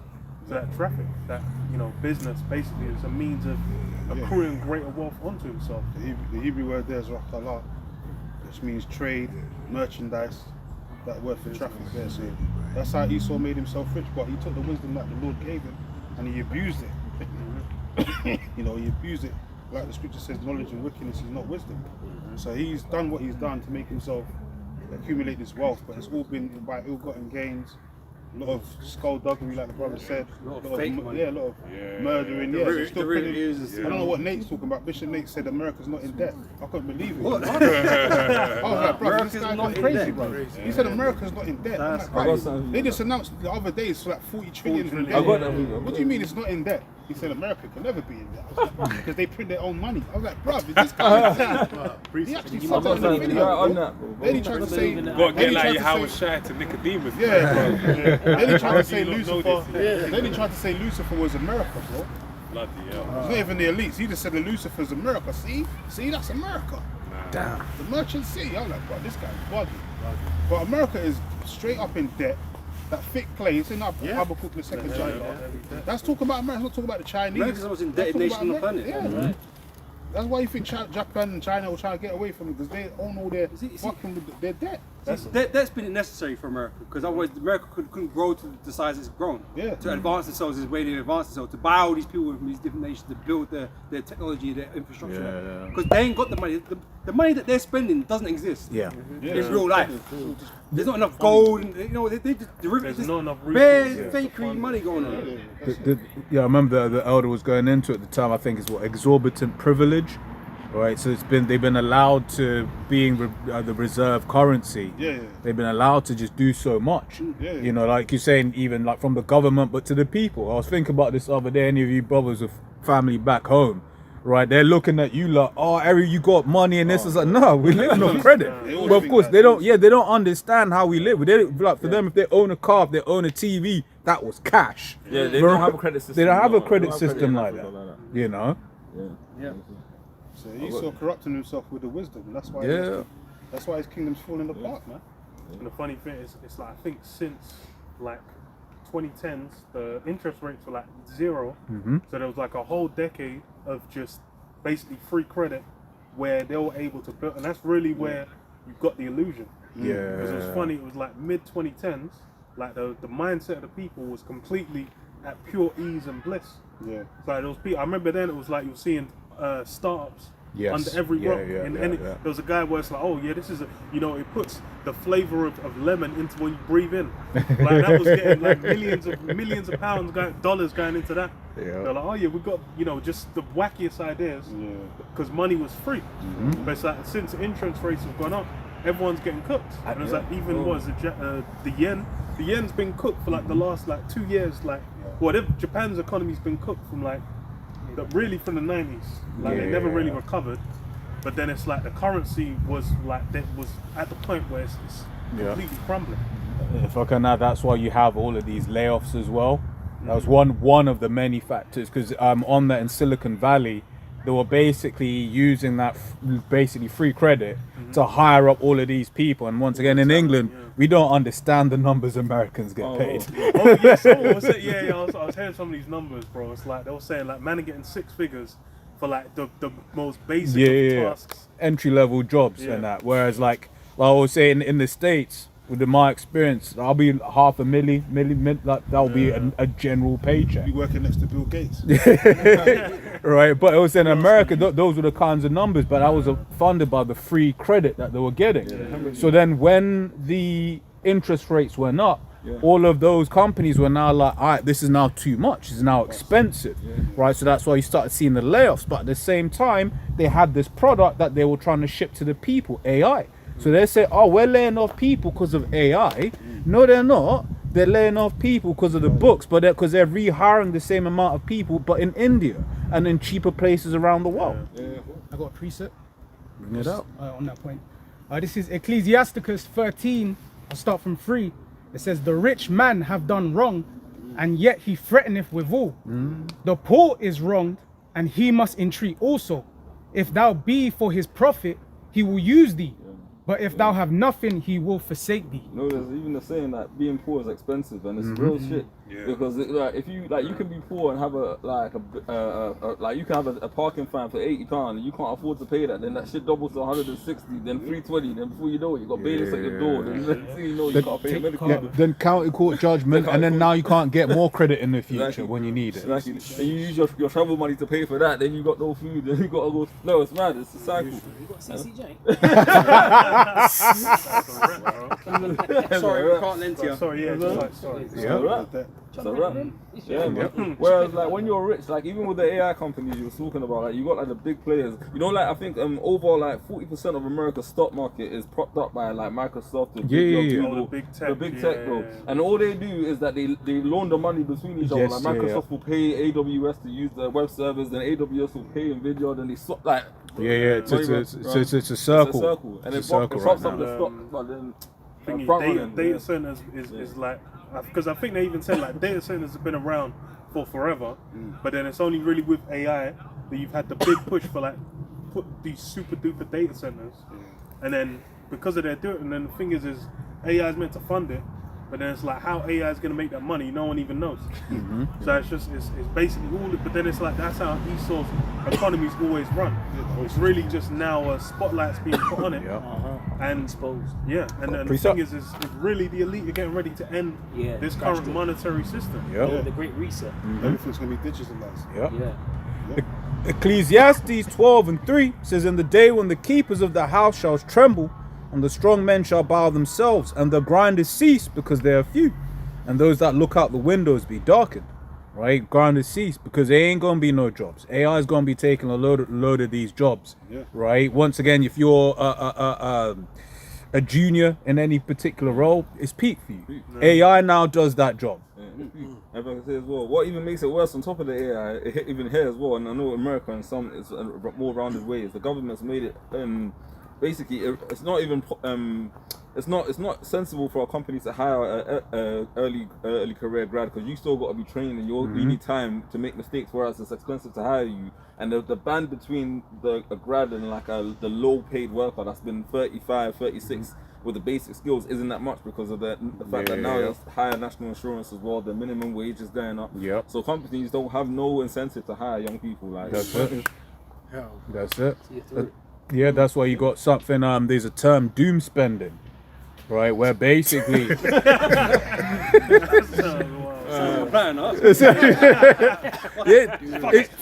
it's basically these young folks have been like, well, I'm never gonna own a house. I can't afford a car. I can't afford a family. I can't afford a wedding. Why am I saving? Why am I saving? I'll just spend. I'll just go full Epicurean. I think they'll saying they'll get credit cards, they'll get maxing out credit, whatever, because they're like, well, I ain't gonna pay it back, ain't gonna because there's no place for them in civilization, really. In society, it's kind of done. People are catching on, man. People are catching on. That's it. With all that university shit, guys, everyone's catching on that. University is a waste of time. You're just getting yourself into mad debt for no reason. A piece of paper. But this is why they say it's a bubble, isn't it? Because the same things that happened back in Rome. Things got out of control. Eventually, things burst and they popped, and things came crashing down on everybody. And that's what we're witnessing. Because there's this point that we'll get to hit that everything just fails. Because this system can't sustain like that. Because once again, if these young folks don't save, I mean, obviously we know this place is done, right? But like, if they can't save, then who's gonna buy the houses? Even that, if they can't work, who's gonna pay the pensions for the people? Exactly. Because all the social support framework basically, because it's Japan's basically experiencing it, where it's like I think they said like the amount of it's already been top heavy, like over 40s are the majority, and people aren't dying until they're in their 90s. So it's like all the social support is basically buckling. And then because they still the bulk of the voting base, all the anyone that's trying to address it, they're not going to get voted in because they're thinking, well, I want someone that's going to make sure I can continue getting my social support. But then it's it basically will get to the point where it's done, and then it's basically just going to. the reality is I don't know why you guys don't got. Well, actually, no. In Japan, they did actually assassinate the prime minister. Before. Yeah. But I was like, I don't know why you guys aren't going out there and doing some kind of bad act, because I don't know. Like, where's your future, bro? There is no future. On top of that, it was what I was saying before that talent is leaving Japan and working in different places. So it's like the young ones are actually leaving anyway. Because of the working conditions be crazy. Yeah. Was it Yeah, 12, that's, I 12, think the generation gap between like how the old work, because I think they said even before the old companies would never sack you, and you're basically getting hired. You're getting hired for life. I see that. Yeah. The younger people now realizing like, oh, there's no point in even staying in that role, because I think they have like a term for it where you basically get put in a separate place where it's like you don't really have to do any work. It's easy, yeah. But then they just hire you in that position, but you'll never go up. You'll never whatever. But it's just like you'll work and be like a detriment to the company forever. but then it's like, in reality, it's like a lot of those things can't be sustained because like that was during the boom. And it was like post-war boom. A lot of like the US is the same thing. The post-war boom is really what made the American dream, the idea of America, everyone's enraptured with, exist. Before World War II, it was like the Dust Bowl, man. Them man had like the 30s where it was that was done as a country, but then the war economy basically built them up. Them having dominion over the world as well, let them get. They were like, okay, they went to Japan. Now Japan's gonna deal with us like this. Korea War happens. Okay, then Korea's having to deal with us like this. Then everything's to the benefit of America. Yes, sir. But then you had didn't you have the Bretton Woods agreement? As well, in 1944 was it? Yeah. Where you had the IMF. They pretty much pegged all the world currencies to the US dollar. Yes. And then pretty much it was what, for 1 ounce of gold it was like $35. Then you had the Nixon shock, 73, and then pretty much removed the gold standard. You know what I mean? So that's come on, man. That's crazy. So this was like international different countries. It's just like, yeah, we just lost all our gold. Yeah, where's the gold? No. Even when you look at the footage and you see everyone handing in the gold in long lines, you see the guards with the guns and shit. That was a crazy thing that you done, man. Yeah. You know? Draconian. I've got a precept this on that as well. Jeremiah 51:7. Babylon hath been a golden cup in the Lord Yahweh's hand that made all the earth drunken. The nations are drunken of her wine, therefore the nations are mad. And everyone bought into the system. That's what it's really, it worked to the benefit for everyone for a little while. During the 80s as well, it's like over here with Thatcher and whatnot, Thatcher and Reagan basically building up and then developing like systems where it seemed like, oh, it's just unlimited money fountain. Everyone's able to go out here, make money, do well. But then it's like you go like now, it's like, oh, ending the different what's it called? Ending all the different unions, various different protections and economies. That's the thing with the UK. It's like Brexit, funny enough, is really just the fallout of what happened during the time of Thatcher. Because you're like, oh, we're going to stop production, stop this. We're going to be a service-based economy, which means London's fine, but then everywhere else is a fucking hellhole. You go to some of these sites, bro. You go Sheffield, there's just, bro. There's wet. Like I'm like, bro. There's nothing out here. Like there's nothing. You just walk in, you're just like, what the hell am I meant to do? Which goes to show you that they're systematically destroying this country, because the last few things a lot of these smaller British cities had were universities. Right, and who main people funding universities? International students. But they made a whole load of new immigration rules, which means international students, they look at these places less favorably, right? And then when you look at where most of those international students were from, they're from China, and now in that Chinese degree starting to mean something. Because that's another thing Esau did to prop up his kingdom, is he made the English and American degrees mean something, but no one else's did. I remember you used to talk about it. So you can have a Ghanaian who's a top doctor in Ghana, but he comes over here, his paper don't mean anything. Bro, you gotta get naturalized if you come over here to live. And it's no straight, I'll tell you, if you didn't go to a British university, you could have done the test in English, and the lingua franca is English in Ghana, but you still got to do an English exam and pay like $2,000 to show you can speak the language. After you know more British history than the average British. That's part of the racism thing, because you know, them man are lower IQ, so maybe they don't know these things. But them man are smarter than you coming out. It's dumb, but it's just you know, if he's to impose his superiority, you know, you must get my approval first. You know, same with vocab. Or you know, we have to get approved from these Christians and these idiots that don't know the scriptures. I've got a quick precept. I've got 2 more verses on this. It's very quick, in and out. Proverbs 11:1. A false balance is an abomination to the Lord Yahweh, but a just weight is his delight. It says, verse 8, Jeremiah 51:8. Babylon is suddenly fallen and destroyed. How for her? Take balm for her pain, if so be she may be healed. Right? Because they want America to continue. The average person wants America to continue and grow, be better than ever. Right? But if you're a Christian, that's the wrong fucking mentality to have, man. Because you're meant to be wanting the kingdom of heaven. Right? America is not the kingdom of heaven, man. You fucking Christians are hypocrites, man. Right? You're fucking hypocrites. Because America has to be destroyed. Exactly. For the kingdom to come in, America has to be destroyed, man.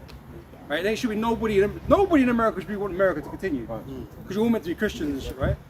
Nobody should be wanting that. But here is all trying to hold on to what they got in America. Oh yeah, what the, you know, because all they want is shit for themselves. And the better America does, the better they do. Yeah. That's what it is. They don't care about the kingdom. Yep. Which that's the heart of that wine. Exactly. You know, they've embraced westernization. Basically, they've embraced the so-called white man's way of life. Yeah. That's what it is. Americanization. You know, that's why everywhere you go, oh, there's a KFC here, there's a McDonald's there. It's crazy. You know, there's a Wendy's here. You know, it's Americanization. Everyone's American. And that's why now what nations are now becoming mad, because they actually realize that, hold on a minute, we've been fucking inebriated. We've been intoxicated. They've woken up. I remember Elder Apostle Ramlab saying they've woken up from that drunken stupor. And now they got a badass hangover. That's it. You know? Again, it's the witchcraft. It's the illusions. And, you know, the charm that, you know, America has presented itself. You know, when it really is dirty and it's disgusting. But people believe in the dream. The American dream, people believe in that, man. And they want that dream to come to fruition. So they're going to keep going along with America until they get what they want out of America, man. But it's over. Fucking America's over, man. That's why all this shit we've been talking about just now, man. That's why they've been talking so much about universal basic income, man. Yeah. There's a reason why there's been all these studies and these trials over the last 10 years or whatever about how to implement universal basic income, man. Because they ain't got no work for you, man. They ain't got no way to make you live have you live.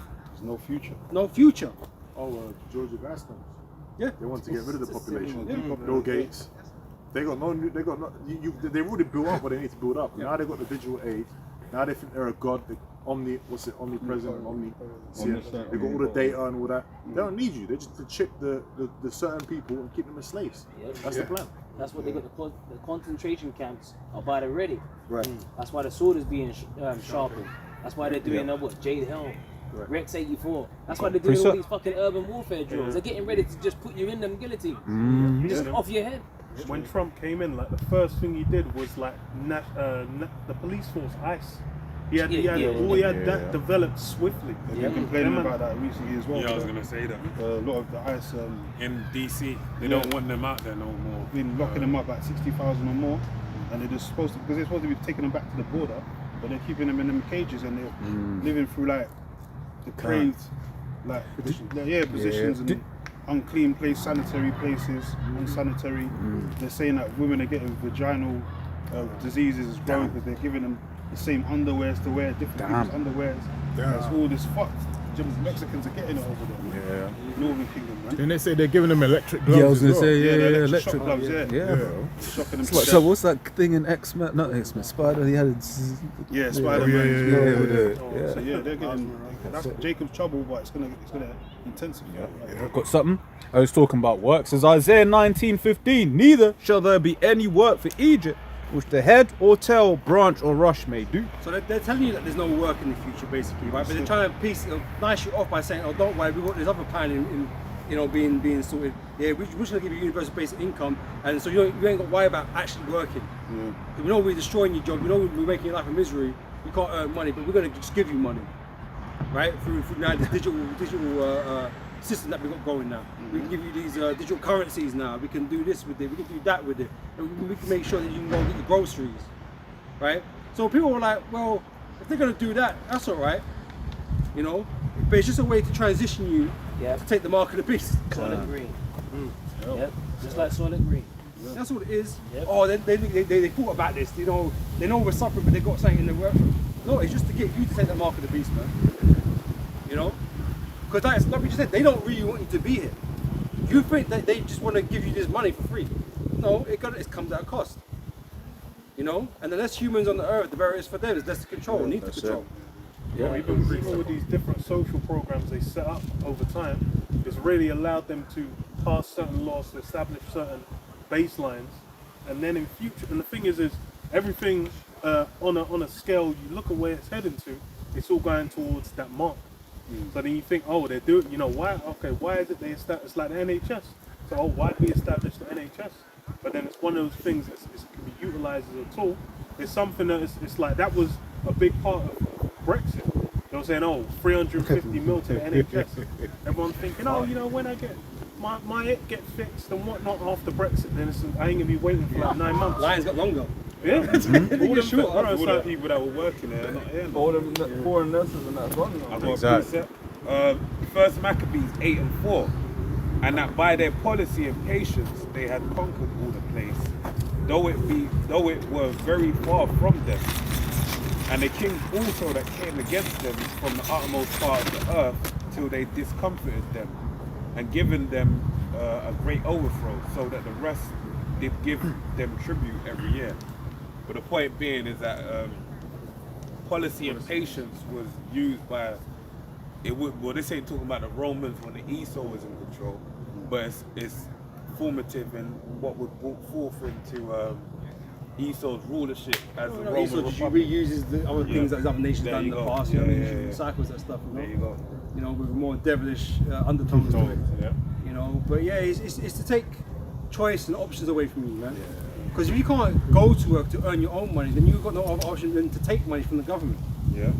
And if that's the only option you got, then they can easily tell you, well, if you want to receive that, you're going to have to take this mark. And then what do you do? But you've got no other options.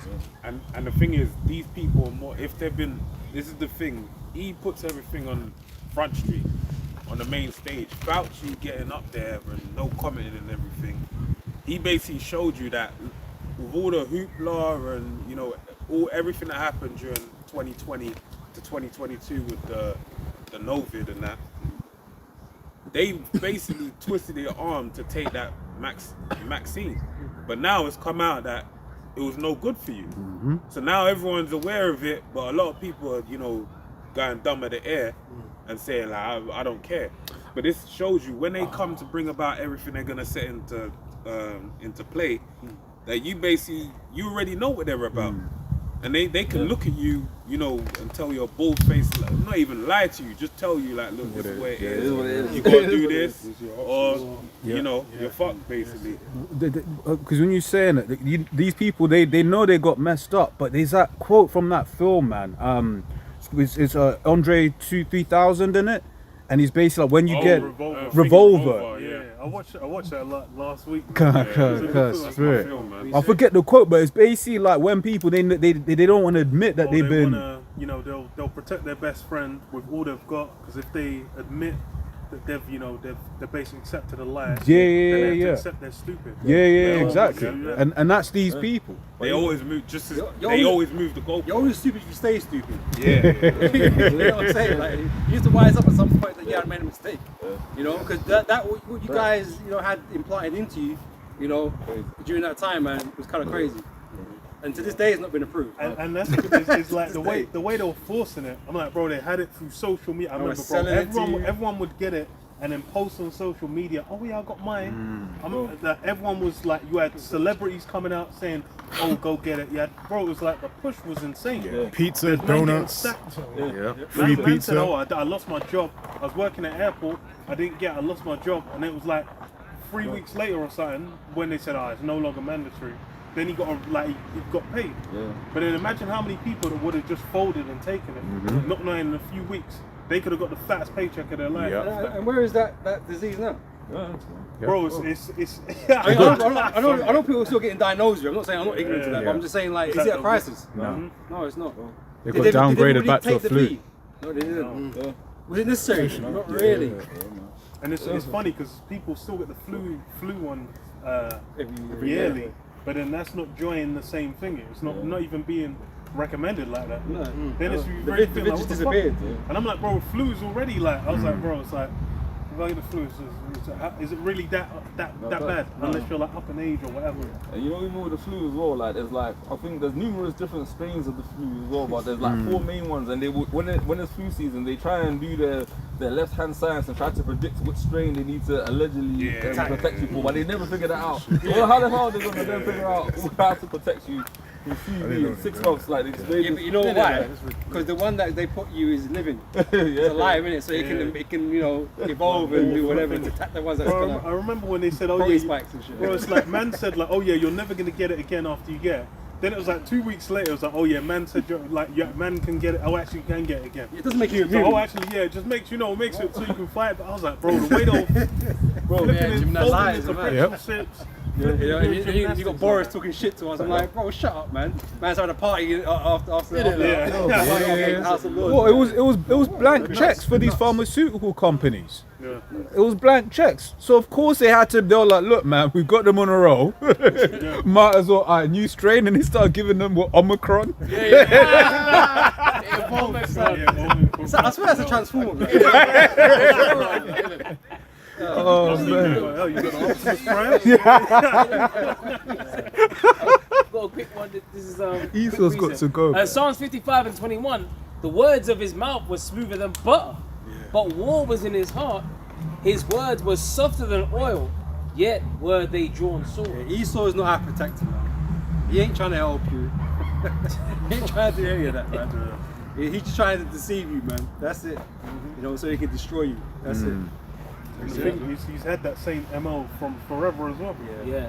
Because all these nations really go back in history. How's Esau dealt with? Bro, who's the nation where Esau went to them and he dealt with them nicely and kindly and was nothing but a benefit to them? Even his own people. He ain't dealing with like the that. selflessness of it. Yeah. Esau ever been selfless? No.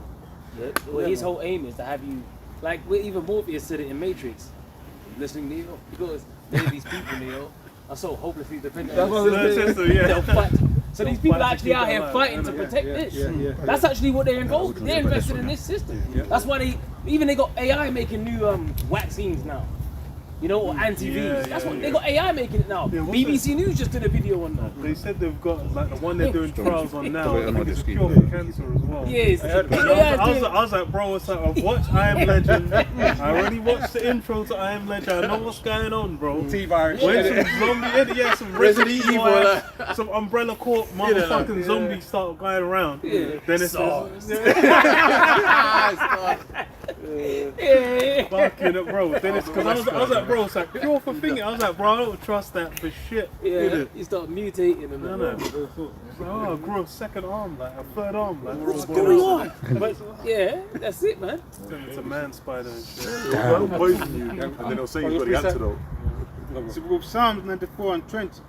Shall the throne of iniquity have fellowship with thee, which premise mischief by the Lord? Mischief by the Lord. Esau's forcing you to do these things. So he threatened you with your job, he threatened you with lots of benefits, your healthcare and things like this. He's really, because he really wants you to bow. He wants you to bow, man. Yeah, that's right. You know? They got on the news, I remember, it was even here in the US, and they said you were a traitor to your country if you don't take your national security threat. Man was saying you should die. You should die, because you put everybody else with that's outrageous. Bro, they were saying don't give them the breathing things, whatever, I can't remember. The respirators. They're saying, oh, don't give respirators. I'm like, bro, you guys are crazy. Jimmy Fallon? I think that geezer on his show, he was like, he basically was saying everyone they were all clapping. You know? It's like crazy bloodlust or something, man. That man really hated, man, didn't want to risk their lives. It became an idol. Crazy. That V became an idol, man. Yeah, this is. That's the thing, but they're directly on TV to convince others to move the same way, to think that way about you. You know? So Esau's trying him, bro. The same people you were talking about in the Matrix. Any one of them could turn into an agent. That's it. That's right. A lot of people turn into agents, I think. I got a precept. Yep. Sirach chapter 12 verse 10. Never trust thine enemy, for like as iron rusteth, so is his wickedness. Right, so you have to understand that when you're dealing with the so-called white man, who is Esau, right? Who is the enemy of all mankind. Right? Not just Israel, all mankind is the enemy too. Right? He got nothing good planned for you, man. When left to his own devices, he will only do wickedly. only, right? So when he comes out with something like it sounds like he's trying to help, don't believe that. There's another motive at play that he ain't speaking of. And then if everyone does speak up against it, oh, it's a conspiracy theory or they're crazy or something, you know? Because it's a Quran. I thought he was going to say something. Oh, I've got a precept. Okay. Luke chapter 12, verse 51. Suppose ye that I am come to give peace on earth. I tell you nay, but rather division. So that's that divided energy that you see in the earth. But even with the jump shot, people were divided over that. You know what I'm saying? He ain't taking it. You know what I'm saying? People were divided over that. Grassing on people that were leaving their houses. You know, clapping for the NHS. That collective. Come on, man. That was some real. That was creepy as hell. Every Thursday night, everyone with the pots and pans. It was like, and they're showing you that it's becoming more Orwellian. Like it's becoming like if you don't like bow the knee to the state, then pretty much you are an enemy of it. And they will come and hunt you down, but they'll get the people to shock you in. You see? Why aren't you clapping? Why aren't you clapping, mate? But that's the division, I was telling neighbours, snitch on your neighbour if they're going out and they're and we only need key workers.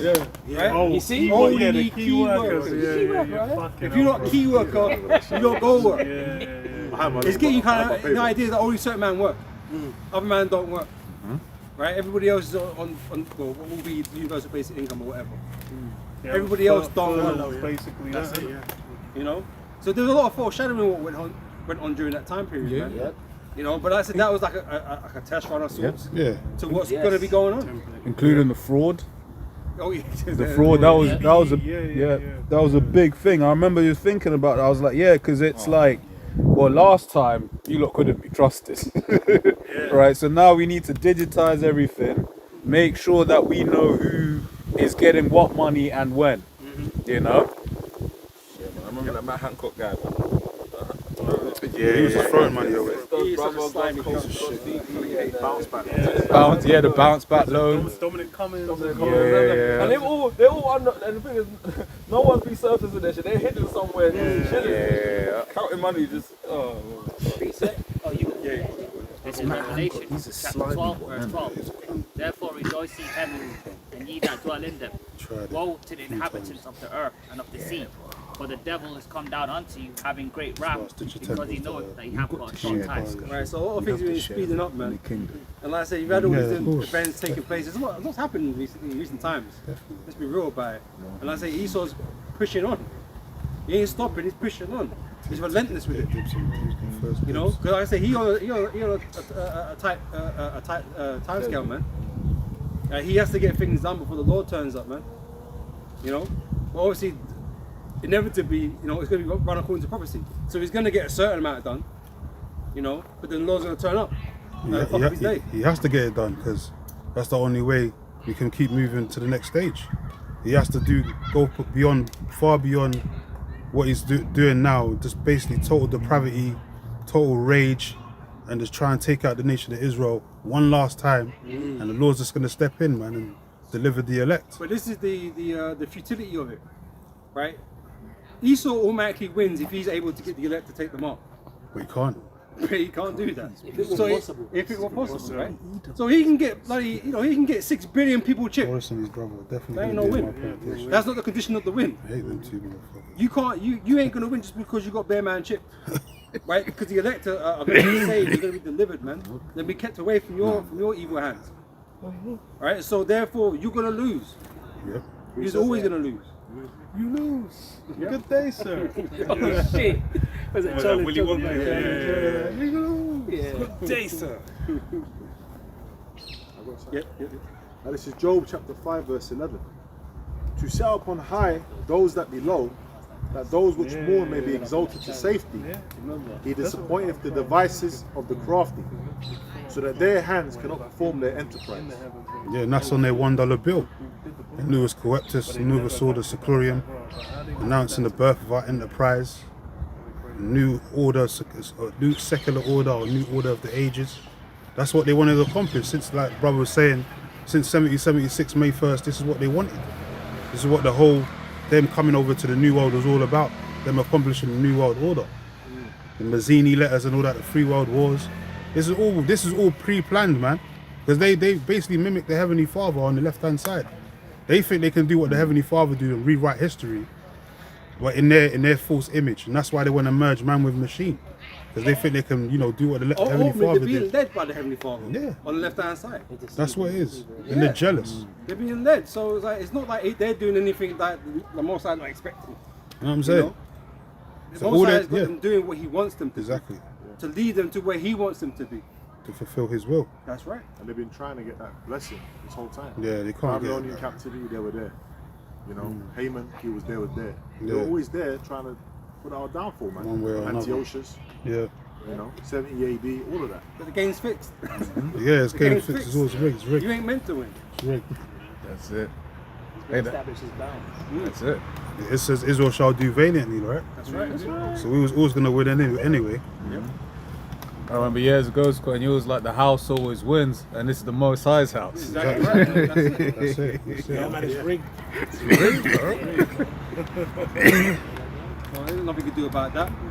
You know, but this is why your dean is a fool, because you think you can somehow defeat these odds that were never in your favor ever. Yeah, that's funny. You know, like he said, the house always wins, and then odds are never in his favor. So he's was basically like a gambler, trying everything. Spin. I'm gonna do this. Yep. And then- Lands on Israel every time.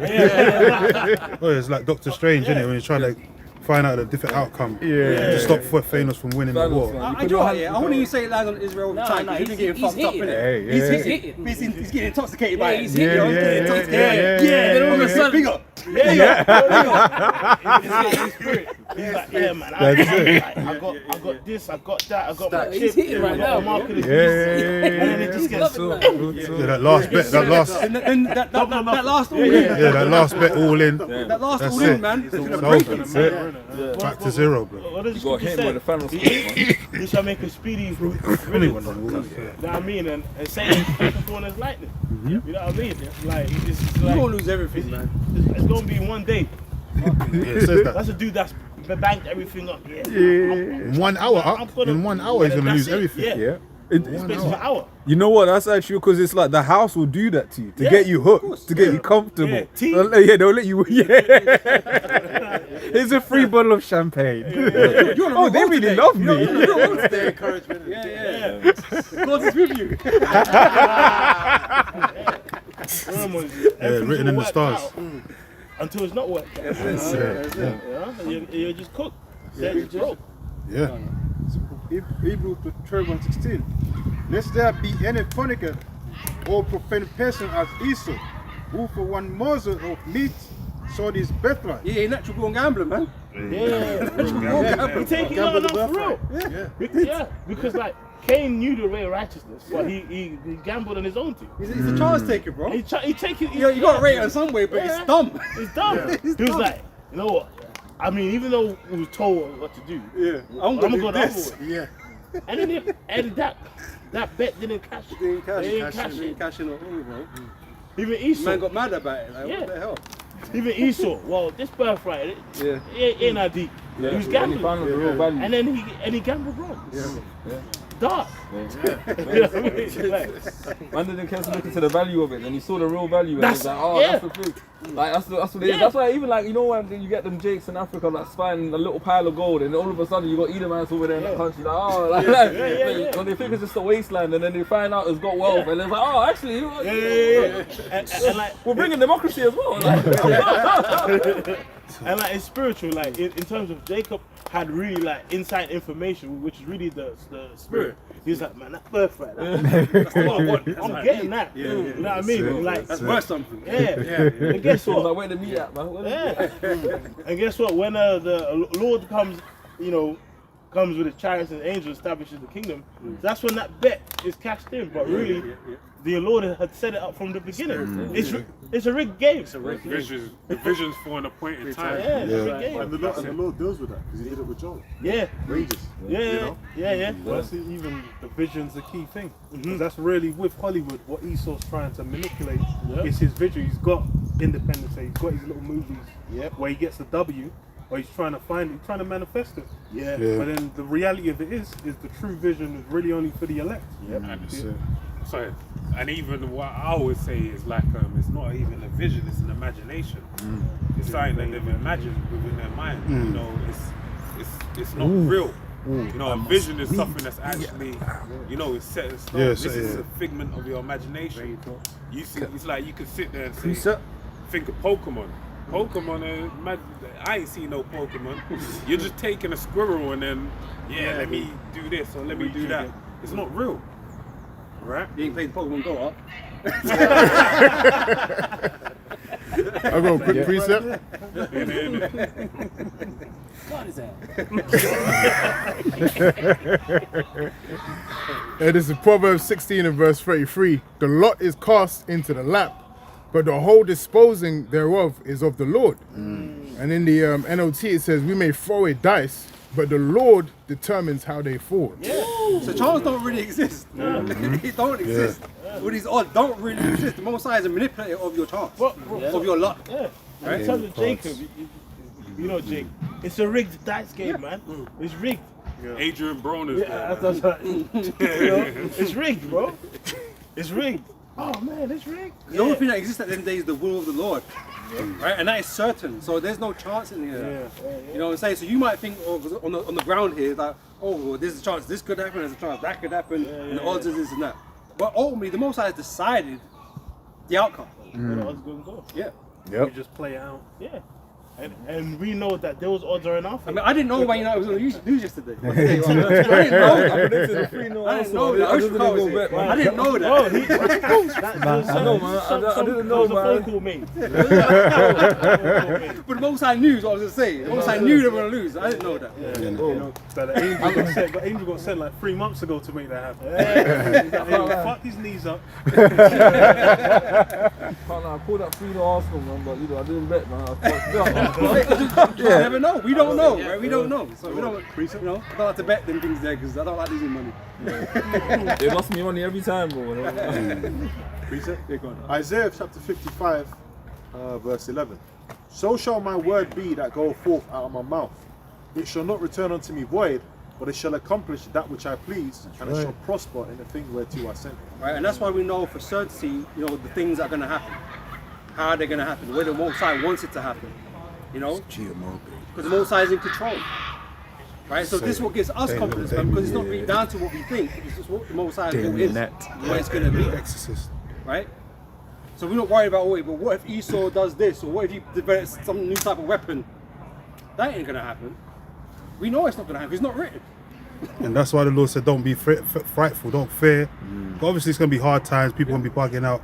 But these average people out here, they're really going to be losing their minds, like savage mode, acting like crazy monkeys in the street, fighting tooth and nail for the last loaf of bread on the shelf and all that. But because we got the upper hand, the foreknowing, and the knowing what these are prophecies that the Lord said are going to happen, we're supposed to be like in that same mindset. Wisdom and knowledge shall be the stability of thy we're supposed to be more stable in the mind and just be like, let the Lord do his thing because this needs to happen, man. It's a necessary evil. That's right. But at the end of the day, it's not going to touch the Lord's elect because we done what we were supposed to do, the labouring of love. And the Lord said if you do the work, he's going to protect you in the end. So, you know, my servants shall eat. So when these people out here starving, you know, the Lord said your servants are going to eat, they're going to be satiated, they're going to be okay. That's right. That's why we have to have faith, man. And don't be fearful like these other, you know, people out here are going to be bugging out. This is Job 5 and 12. He disappointed the devices of the crafty so that their hands cannot perform their enterprise. And that's it. Not going to succeed. Yeah. As much as the power he has and the influence, the wealth, the resources that he has, he's still not going to succeed. He's not going to get that even though he far. has the upper hand right now. That's it. Because the Most High is not going to allow him to complete what he's planning to do. That's what it is. And the Lord said he's going to cut the time short anyway. Yeah, the ancient Babylonians, they were supposed to rule for a certain amount of time. And the Lord said he was going to cut the time short by a couple of years, and he did it. You know? It was even in the book of Malachi when he said, the Edomites said, oh, we're going to rebuild. And the Lord said, you should rebuild. And throw that shit down. Yeah. So you're going to get all the way to this point and fail. Yeah. Because the Most High don't want you to rule the earth forever. There's no way.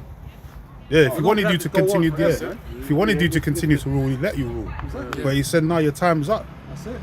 my people are going to rule now, and we're going to rule forever.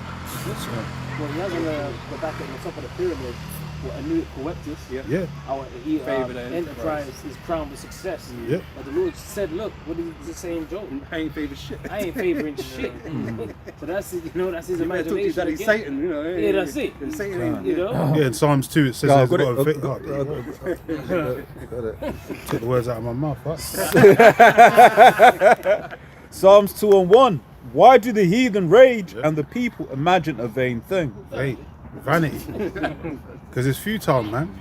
It's like you're trying to do everything in your power to stay in power, but the Lord's already put you on a time clock where your shit, as soon as that hour comes, you're done. That's why the Lord said there's an hour and a day and a time. He's just going to pull the plug on you, man. And then when 1 hour, he's going to send them nukes. No matter what Trump does, he's not going to be able to avoid World War III. And everything he's doing right now, everything he's doing right now is just leading him more and more deeper down that rabbit hole where he has to, they're going to be in World War III. Because he's saying he wants peace, but then he's declaring to bring ground troops and all that. That's not peace. That's increasing the war. The Lord even said he's going to take you out in an hour. 1 hour. You know, you're going to be in power during that moment in time, but the hour's going to come, and in that hour, you ain't got no power no more. That's it. Yeah. Speedy riddance, man. It's just like what happened to Babylon, man. Yeah. When the writing came on the wall, Yeah. that same Many, thing, many. you're gone. Yep. So That's it. the Lord's nothing to be played around with, man. That's it. You know? Yeah. I was Once watching. you're out, you're out. Get out, man. You know, that's it. I got one. Daniel 2:45. For so much as thou sawest the stone was cut out of the mountain without hands, and then break in pieces the iron, the brass, the clay, the silver, and the gold, the great Most High hath made known to the king what shall come to pass hereafter. So this represents that there's no more rulership of the heathen. That's it. The heathen had their time and had their dominions and the rulerships and that, but now that's all done now. Toast. That's why the scripture say that the kingdom shall not be left to other people. It's not going to be left to the nations. This kingdom that's going to be set up is going to be the everlasting kingdom being ruled by Yahushua and the Israelites, man. His people. Yeah, because in the start of that verse there, it says in the time of these kings, the Lord's going to set up his kingdom on earth. His people, you know. It says, and the dream is certain, and the interpretation thereof sure. Certain.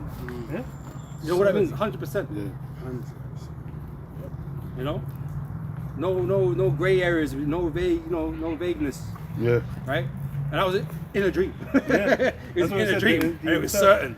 And the interpretation was sure. That's it. Like, it wasn't a matter of, actually, no, what it meant, it really was Esau. Yeah. Really it was, Yeah. the It could be iron another Amari way. clay. It could mean this. It could mean Yeah. that. No. This is what it means. This is what's gonna happen. Right. And we're living through those errors now. Okay. Yep. We're now the clay feet, clay and iron toes. You know. And this place is breaking down. Yeah. As it's supposed to. Yeah. You know. Peace out. Yeah. She was next. This is Job 20:4. And knowest thou not this of old, since man was placed upon the earth, that the triumphing of the wicked is short, and the joy of the hypocrite for a moment? Though his excellency mount up to the heavens, and his head reach unto the clouds, yet he shall perish forever like his own dog. They which have seen him shall say, where is he? He shall fly away as a dream, and shall not be found. Yea, he shall be chased away as the vision of the night. The eye which also saw him shall see him no more, neither shall his place behold him. So in terms of Esau, man, like really in the grand schemes of eternity, man, this is a really short time. Like, this is a very short period of time he's ruled. Half a millennium. You know what I mean? And it's like even when his so-called plans, because really it's down to law. But when his so-called NWA agenda comes to pass to a certain point, bro, he's not even get. It's gonna be like it's not even gonna be a millisecond. Like in the scheme of like time, it's not even gonna be a second. So really, he's done. He's done. You know what I mean? Footnote in history. That's That's it. Yeah, man. Is you finished or is you done? Like you're just done. Did you get going? Yeah. You know. So he has no hope. And then it says his place shall no longer behold him. Because guess what, bro? His land, whatever like inheritance he does have with his land, it ain't going to. I mean, it's going to Judah. right. It's funny, man. when this guy's literally going to be slavery like in his own land. Oh, this is mine, man. This is Edom, is mine. Nah. Shut the cave. No, but this is mine, Harry. This is mine. Look, if you go back. Listen, mate. Slavery. Hey, I'm like, Charge. remember that birthright? Yeah. Sold it. Yeah, Sold that's it. it. Sold it. I sold it. It's mine now. You know the funniest thing, all of the double speak and the swerving, all of that's not gonna matter. Like, you know, like, now you question the Edomite about something and he'll just try and give you like a politician's answer around it. All of that is just gonna be. Edomites not gonna do too much talking in the kingdom. Yeah, innit? Just the basic Hebrews.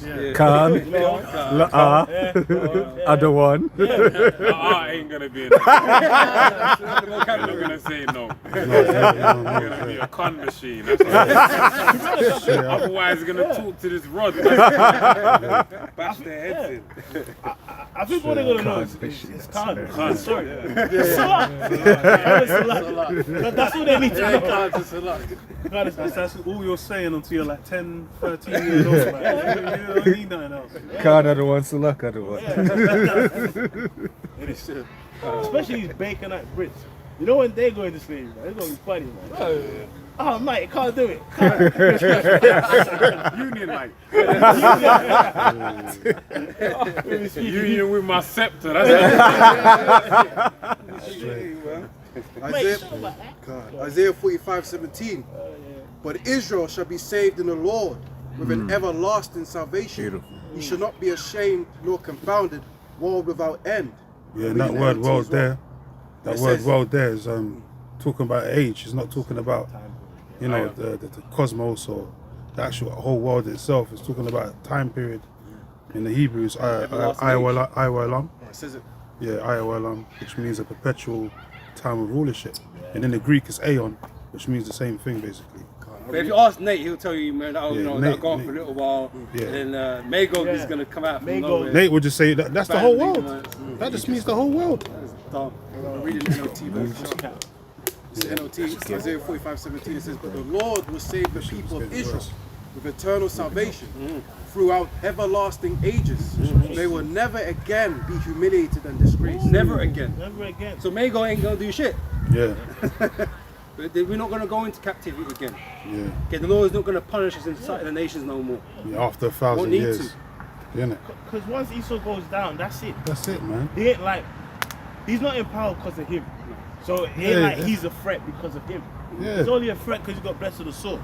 Like, people acting like Esau some superior god, like he can always bounce back. He's not coming back into power, man. Once he goes, he's gone, man. That's it. That's it.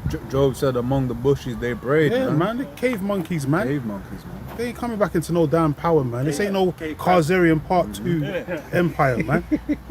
Coming out of the caves back into rulership. And then there's the Moors that put them back into society, civilize them and all that. We ain't gonna do that. We're gonna civilize them with the rod of iron. That's what the brother was saying. We're gonna hit them with the rod of iron on their heads, man. Dash their little children to pieces, man. My man's acting like these guys gonna go in the cage and have like Make a plan, yeah. computer and the laboratory. They think it's Iron Man. You remember Iron Man, Iron Man 1? Where he's in his cave. In the cave, making iron. You know what? He's got a couple of pebbles and it turns into a suit. And Bro. he's got rocket launchers. That's Stark not happening. Enterprise.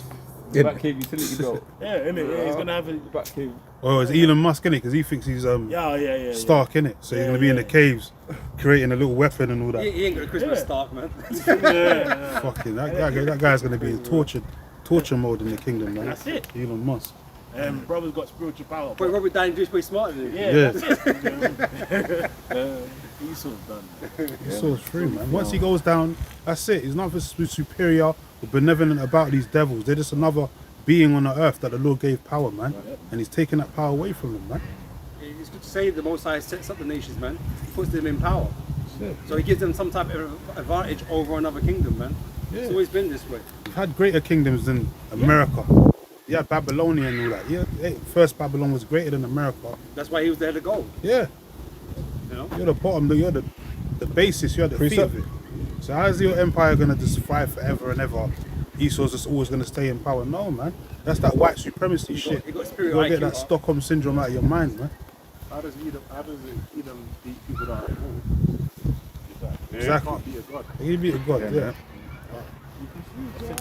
You have Frank Ocean sing a song. What's a God to a non-believer? No church in the world. That's it. This is Psalm 75 and 6. 6 says, "For promotion cometh neither from the east, nor from the west, nor from the south, but the Most High is the judge. He putteth down one and setteth up another." Okay, so that's what he laid out in Daniel. He laid out, look, these are the kingdoms I'm going to put in place. Yeah. Right, because these are, they're part of our punishment, to be honest. Yeah. Right, these other nations being put over because really it should have been us.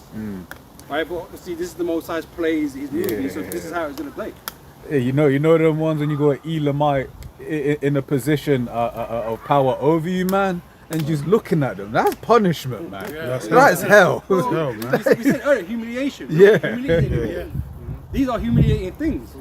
Because as great as we are, we don't benefit from nothing. So we got people that are less than us telling us what to do. Looking down on us and all. And this is why, in the book of Ezra and things like that, we're looking at these heathens like, these men are fucking trash. Yeah, Ezra said, "How long shall this endure?"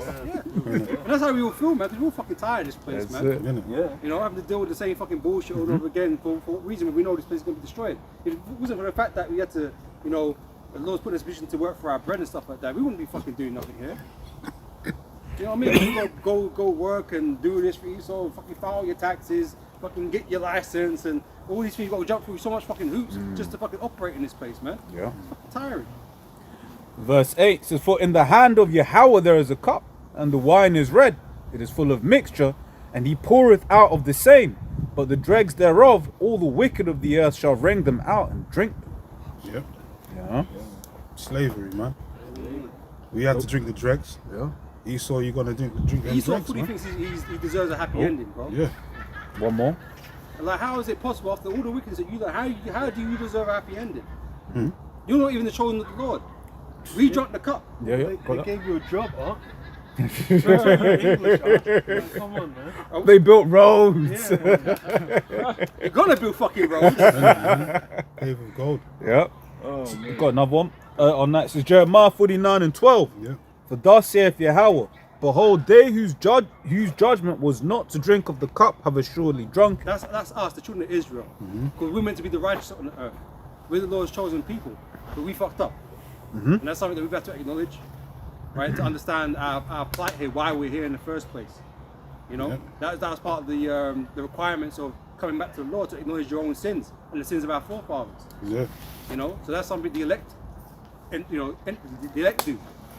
Right? The rest of our people are not concerned about all of that. That's the reconciliation, isn't it? That's right. That's why the second covenant is only for the children of Israel. No other nation can get involved with that. Because we're the only ones that went off, and we have to be reconciled back to the Heavenly Father through the slaying of our Lord and Savior Yahweh Shai. He spilled his blood for his people, man. That was the prophecy. You're going to save his people from their sins. It didn't say the whole world, the whole earth. It's not talking about all nations on the earth. It's talking about the nation of Israel. It says, "And art thou he that shall altogether go unpunished? Thou shalt not go unpunished, but thou shalt surely drink of it." So do you think you're going to get away when the Lord's children didn't get away? No, punishment for sin is punishment, man. You're going to get punished for doing wickedness. And you've done it more than most. All right, and so you're going to have to drink that cup as well, but you're going to stay down. The only thing, the difference between us and you is that we've been given mercy. Yeah. That's what it really comes down to. Quick precept, this is James 2 and 13. "For he shall have judgment without mercy, that have showed no mercy, and mercy rejoiceth against judgment." It makes me think about the parable of the rich man.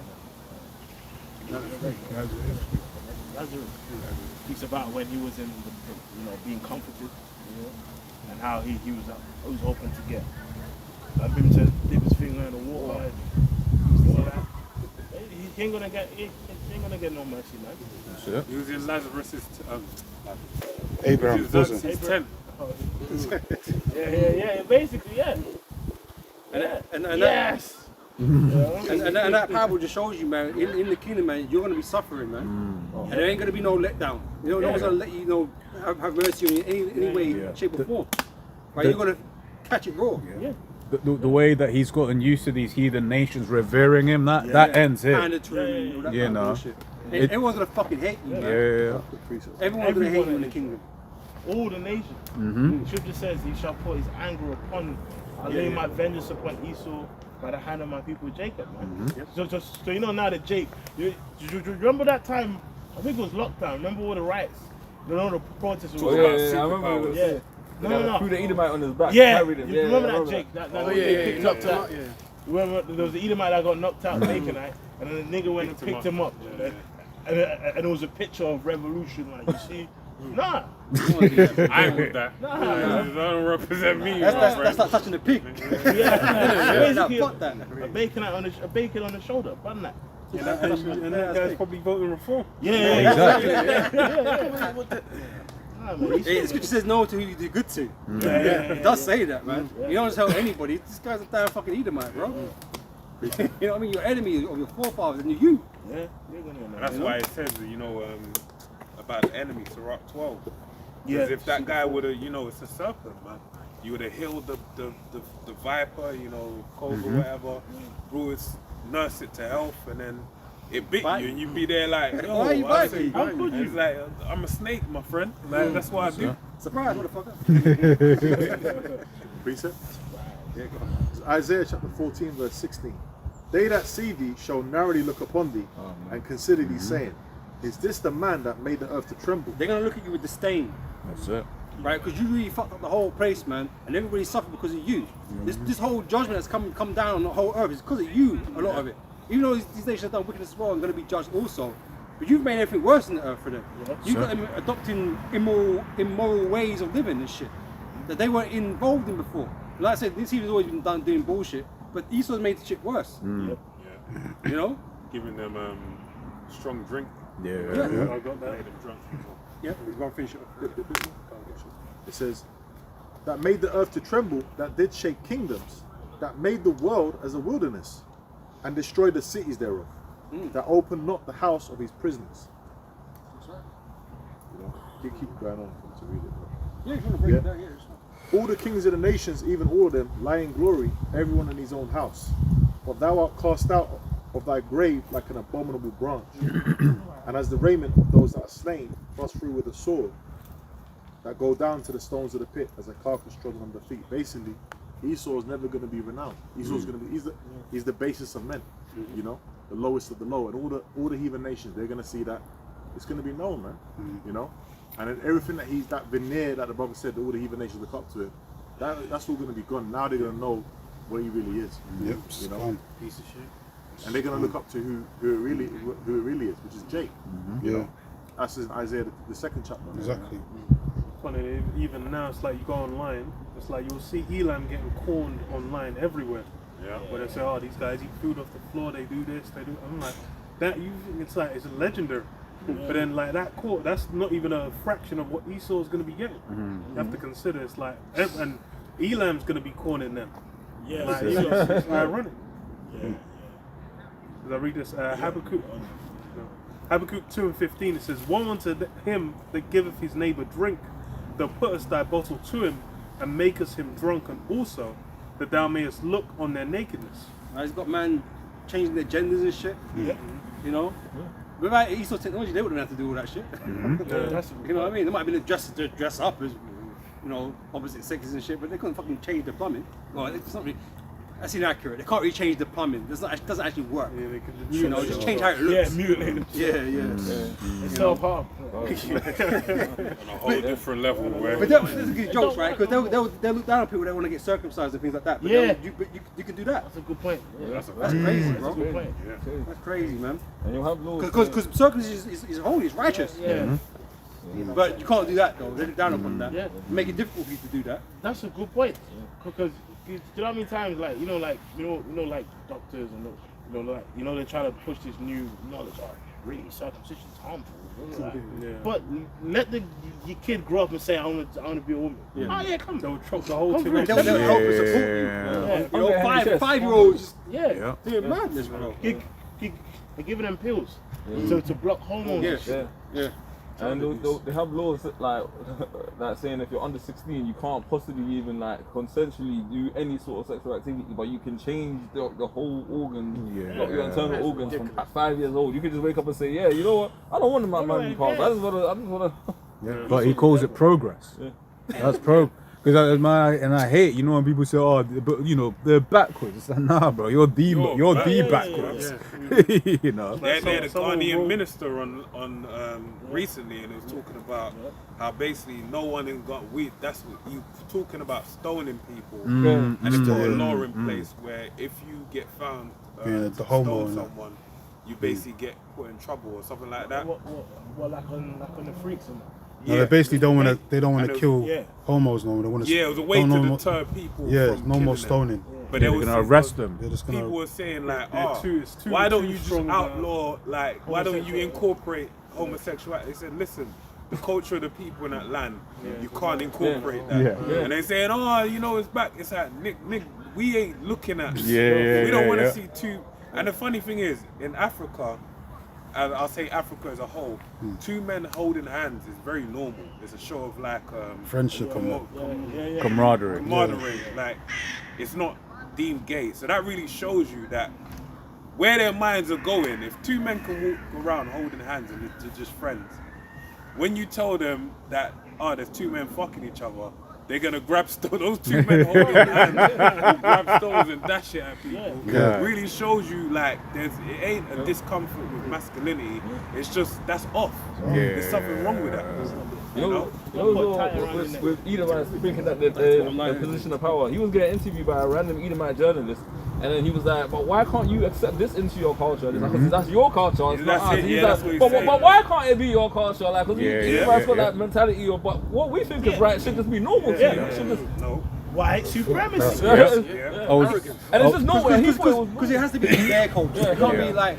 Because if we try to impose their culture onto them, like, nah, I ain't gonna do all that. Esau's a fucking him. But Esau wants you to be like him. They do that to the Arabs. They say, no, they do Sharia law. They're coming to take over. They're taking over our law. But anytime you try to do the opposite, they do the opposite to everyone all the time. That's it. They force it down your throat, man. They advertise it for you. They give you TV programs. They make you swallow that pill, man. Like, you know, you ain't got a choice. Force it down the throat, swallow the pill. That is a course. But it's true, even with the Arabs, if they get one of them, then they use algorithms to push that so hard, like because you got a few of them that they get to, and then like they will make sure that you see it visibly, bro, because they're trying to make sure to push the agenda. But these things, wouldn't that be classified as like incitement? If they're trying to push a constant algorithm just to get you mad about something, that's incitement. Incitement. That's illegal. Aggravated.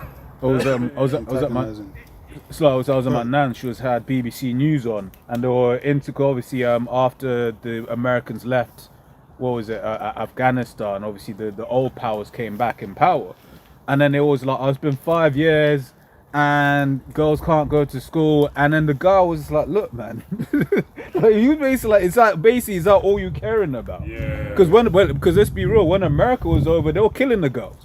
They were dropping bombs on the girls and the women, and then calling them insurgents. The hiding schools. Iran.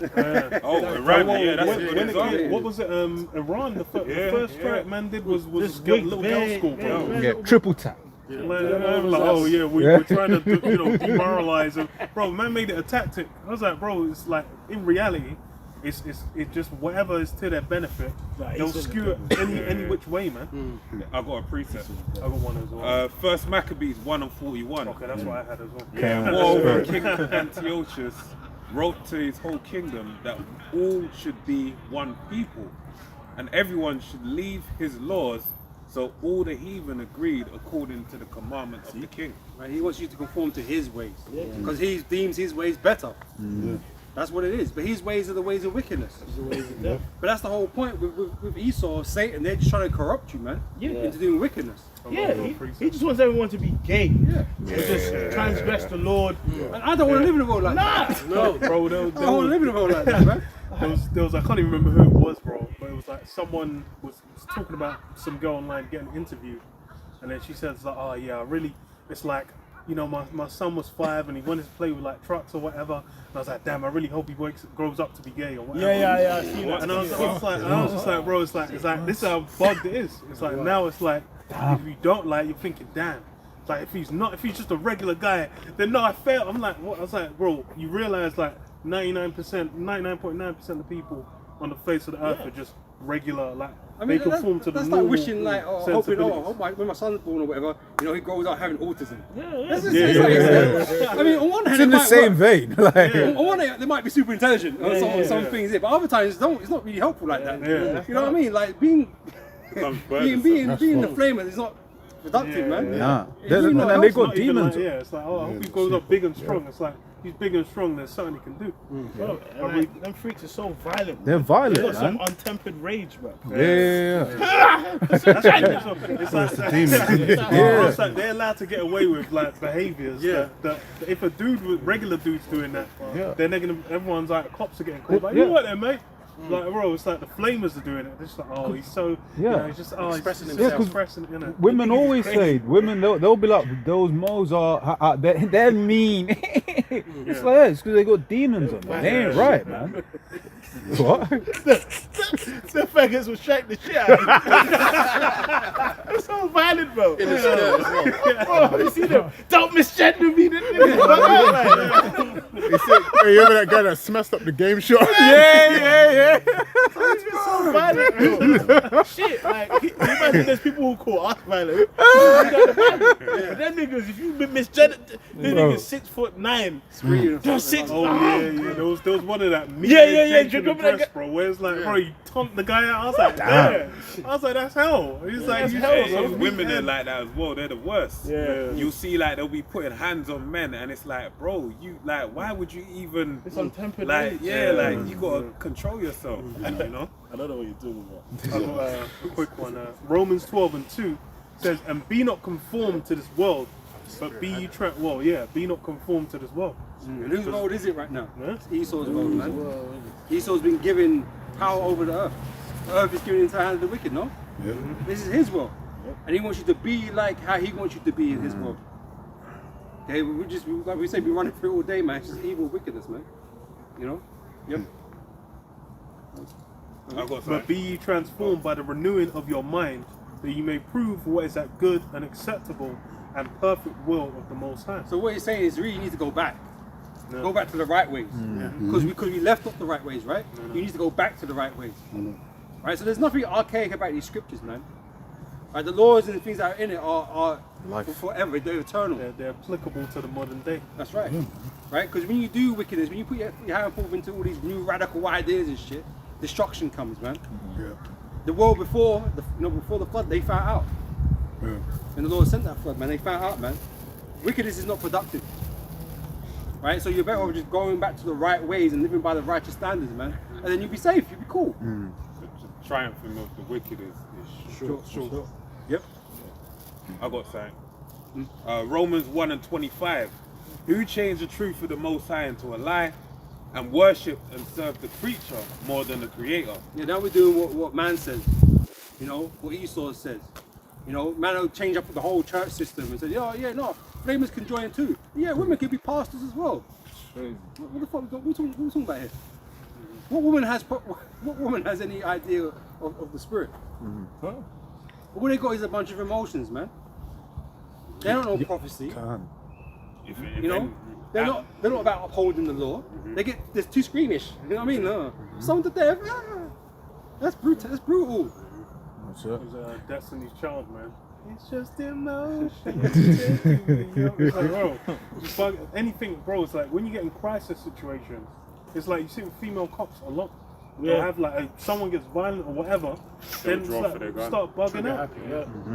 Or even you see people fighting on the street, you're always gonna hear what? Screams in the background. Stop it! Oh, yeah. It's so disorientating. You're not even like, near what the it. hell, bro? You don't even know where the two guys fighting. And it's weird. That's just a natural reaction for them to have. Yeah. A man don't do that. Man's like, he's on edge. You know what I mean? He's ready for something. It's like that. Women just bug out. Which makes me think of the law, you know, about the push. And now where it says if she doesn't scream out, because I mean, you was with it. Because your natural is to scream and to be like, yo, what's going on? So you're not Because screaming the now. scream is help. Yeah. That's what the scream's for. Yeah. Like they want attention, they need attention, someone to do something. Yeah. Because they're not capable of doing anything themselves. Yeah. That's the difference. Because they're the weaker vessels. By default. Scripture say, the scriptures say they're the weaker vessel. So there's order and hierarchy the Most High have already established, but they don't even respect that. They don't respect the order of the church. That's why they want to be up in the church. Oh, why can only man do that? Well, it's because the Lord said so. That's right. It's not because typically like, a man says, oh, you can't do that just because a man don't want you to be there. It's not really nothing to do with that. The Lord said so. Right? And then you're just trying to violate now. Yeah. Right? Because you're going against the order. I got more. It says, who is blessed forever, amen. For this cause the Most High gave them up unto vile affections. For even their women did change their natural use into that which is against Vile. nature. It's vile. Both, like, you know, because in this world, it's like you got men who are gay and lesbians are all right. No, Yeah, it's exactly. both wicked. Exactly. You know, like you know, like in music culture, girls kissing girls and no. What was it? Britney and Madonna. That was I think one of the first big ones where it was a big cultural event for them doing that. Yeah, because you know it's funny, like you know it's like especially you know like Benjamin, like when it comes to Batty Man, but yeah, Bon Batty Man, but it'll be a dyke, two dykes. No, they both got to go too. Like nah, it ain't just the geezers. Both of them got to go. That's right. It's all perversion at the end of the day. Them Benjamin women, there's a lot of them that are dykes. Yeah, bro, it's common, bro. It's a trend, bro. A lot of women have had a lesbian experience. Yeah. Because Esau tells you just to give into your lusts. But what they are is really demons that you're meant to be fighting. Yeah. And if that means like if you feel yourself like that you're attracted to the same sex or whatever, you're meant to be fighting it the whole fucking life, man. And go for your life celibate or whatever the fuck you need to do, and die on that hill, man. Die a righteous life, like you didn't give in to those dark desires, man. That shit's dark, bro. That shit's too dark, bro. That's just too. That's a phantom zone, bro. That's just too dark, man. Yeah, that's the abyss, blood, man. You got that the show Sandman. It's all about demon. There's a demon called Desire. Okay. He's androgynous. Right. His name's Desires. He's a demon of lust. But the Most High controls both sides. So he actually puts them demons on people. Yeah, he gives you up to them. So they've been given over to that vile affection. The young Pharaoh. Oh, bro, that shit was scary, bro. that shit's nasty. Bro, he used to be more, the black man, Africa, all that shit. He's coming against the Israelites, and now he got a stripper pole. But the thing is, he's still about the black man on this because he's flipping He's what definitely Jake about is. the black man. No, what I'm saying. He's meant to still represent those things. But now he's complete. That's what happens. So now he's flipping what Jake even aspired to in those circles. Because Jake is going to become more like him and think that's okay. But that's what happens when you deal with all them different vain philosophies. All that Kemet Egyptology shit. That's all faggotry, man. John 8 and 44. Ye are of your father the devil, and the lust of your father ye will do. He was a murderer from the beginning, and abode not in the truth. Because there is no truth in him, when he speaketh a lie, he speaketh of his own. For he is a liar and the father of it. Yeah, Esau's the one that came up with that stupid Kemet and Egyptology and gave it to you niggas thinking that you got something to hold on to. And now you got an example, like even Saturn Suit and Seti, all them guys, man. Saturn Suit and Seti, the other guy that used to have the fucking the hairpiece in his head. They're all fruit bandits, man. Like Shaka Amos. Yeah, Shaka Amos. That guy been fruity, man. Shaka Anus. Shaka Anus, as the brother said. Them guys been fruity, man. That's why you can't deal with anything outside of the scriptures. You start doing freakism and start getting into that mad sexual depravity, man. Look what happened to Polite. Polite decided to rape his own fucking, you know. Like, a man's already dealing with his dealing wife. With the mum, Yeah. and then you pop her daughter as well. It's sick, man. That's a nasty nigga. And I think another guy, what was it? I don't know if it's Pharaoh, but he said he used to let his children play with his rod. That's Nature Boy. Nature Boy. He said, I didn't want to Freaks, say man. what he said. Freaks, man. But guess what? That's Egypt though. No, that's Egyptology. but let's be honest though, they are being Egyptians. 'Cause that's what they happened in Egypt. That's what happened. Yeah. Like, bro, Them niggas won't think about onions and leeks now has a different Yeah. meaning, you know what I mean? Onions and leeks. And a leek, should I say. yeah, because you know people think Cucumbers. it's like Nuts. people think ancient like Egypt. You know, like a guy like Nas might drop a link, ancient. Yeah, I am and all that. I am. Bro, they was off, bro. Bro, you know they had festivals in Egypt, yeah, where all the regal noble would go into the nap and just Bus. Bust nuts. Yeah, they have a Diddy party like in and out. Didn't they used to pop crocodiles as well? Yeah, they used to pop crocodiles. Well, they got the phallic. They got the big phallic symbols. They got the big phallic symbol. That's a big penis, man. They actually worship the man's penis in Egypt, man. Bro, even some historians say That's dangerous as hell anyway, Yeah, right? some people- Egyptology is a serious thing, man. It's a violation. They probably sedated it. slumped it. Bro, how does I know. How do you crocodile beat a beat you crocodile? You're mad. It's not a pretty creature. I'll tell you that. Mad. Well, even if there was a pretty creature, you see before. That's crazy. That's mad. But yeah, man. Heathens, man. That's Egypt for you. The Lord said, "Follow not the way of the heathen, man." That's right, that's right. When we came out of Egypt, He said, "Don't take that into the land. Don't come with all that heathenistic shit. Don't follow. You know, that's why He gave us the laws, man." Yeah. A lot of them nations got them children sacrifice laws. A lot of them. Like, Yeah, that's look law at that. laws. Yeah, bro. Wisdom, man. This is Leviticus chapter 18, verse 3 in the NLT.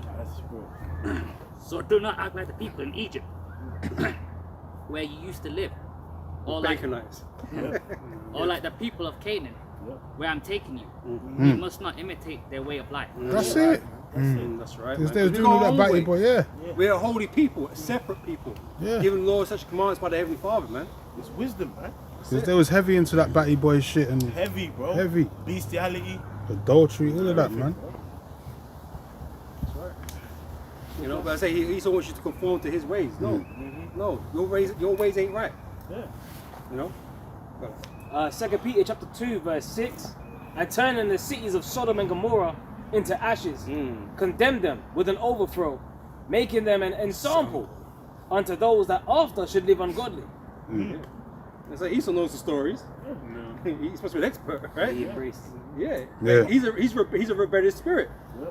So he's gonna be like, fuck it. Roll the dice. You know what I mean? That ain't gonna happen again. I'm gonna make sure it don't happen again. Because I'm gonna build out all my technology, I'm gonna get my laser weapons, and I'm just gonna beef it out with the Lord. Fuck it. Because you're an idiot. The same things that happened to you as happened to Sodom and Gomorrah. Yeah. And people don't follow examples, man. No. It's hard to hear it, man. Even you know what's interesting? You know Pompeii? Yeah.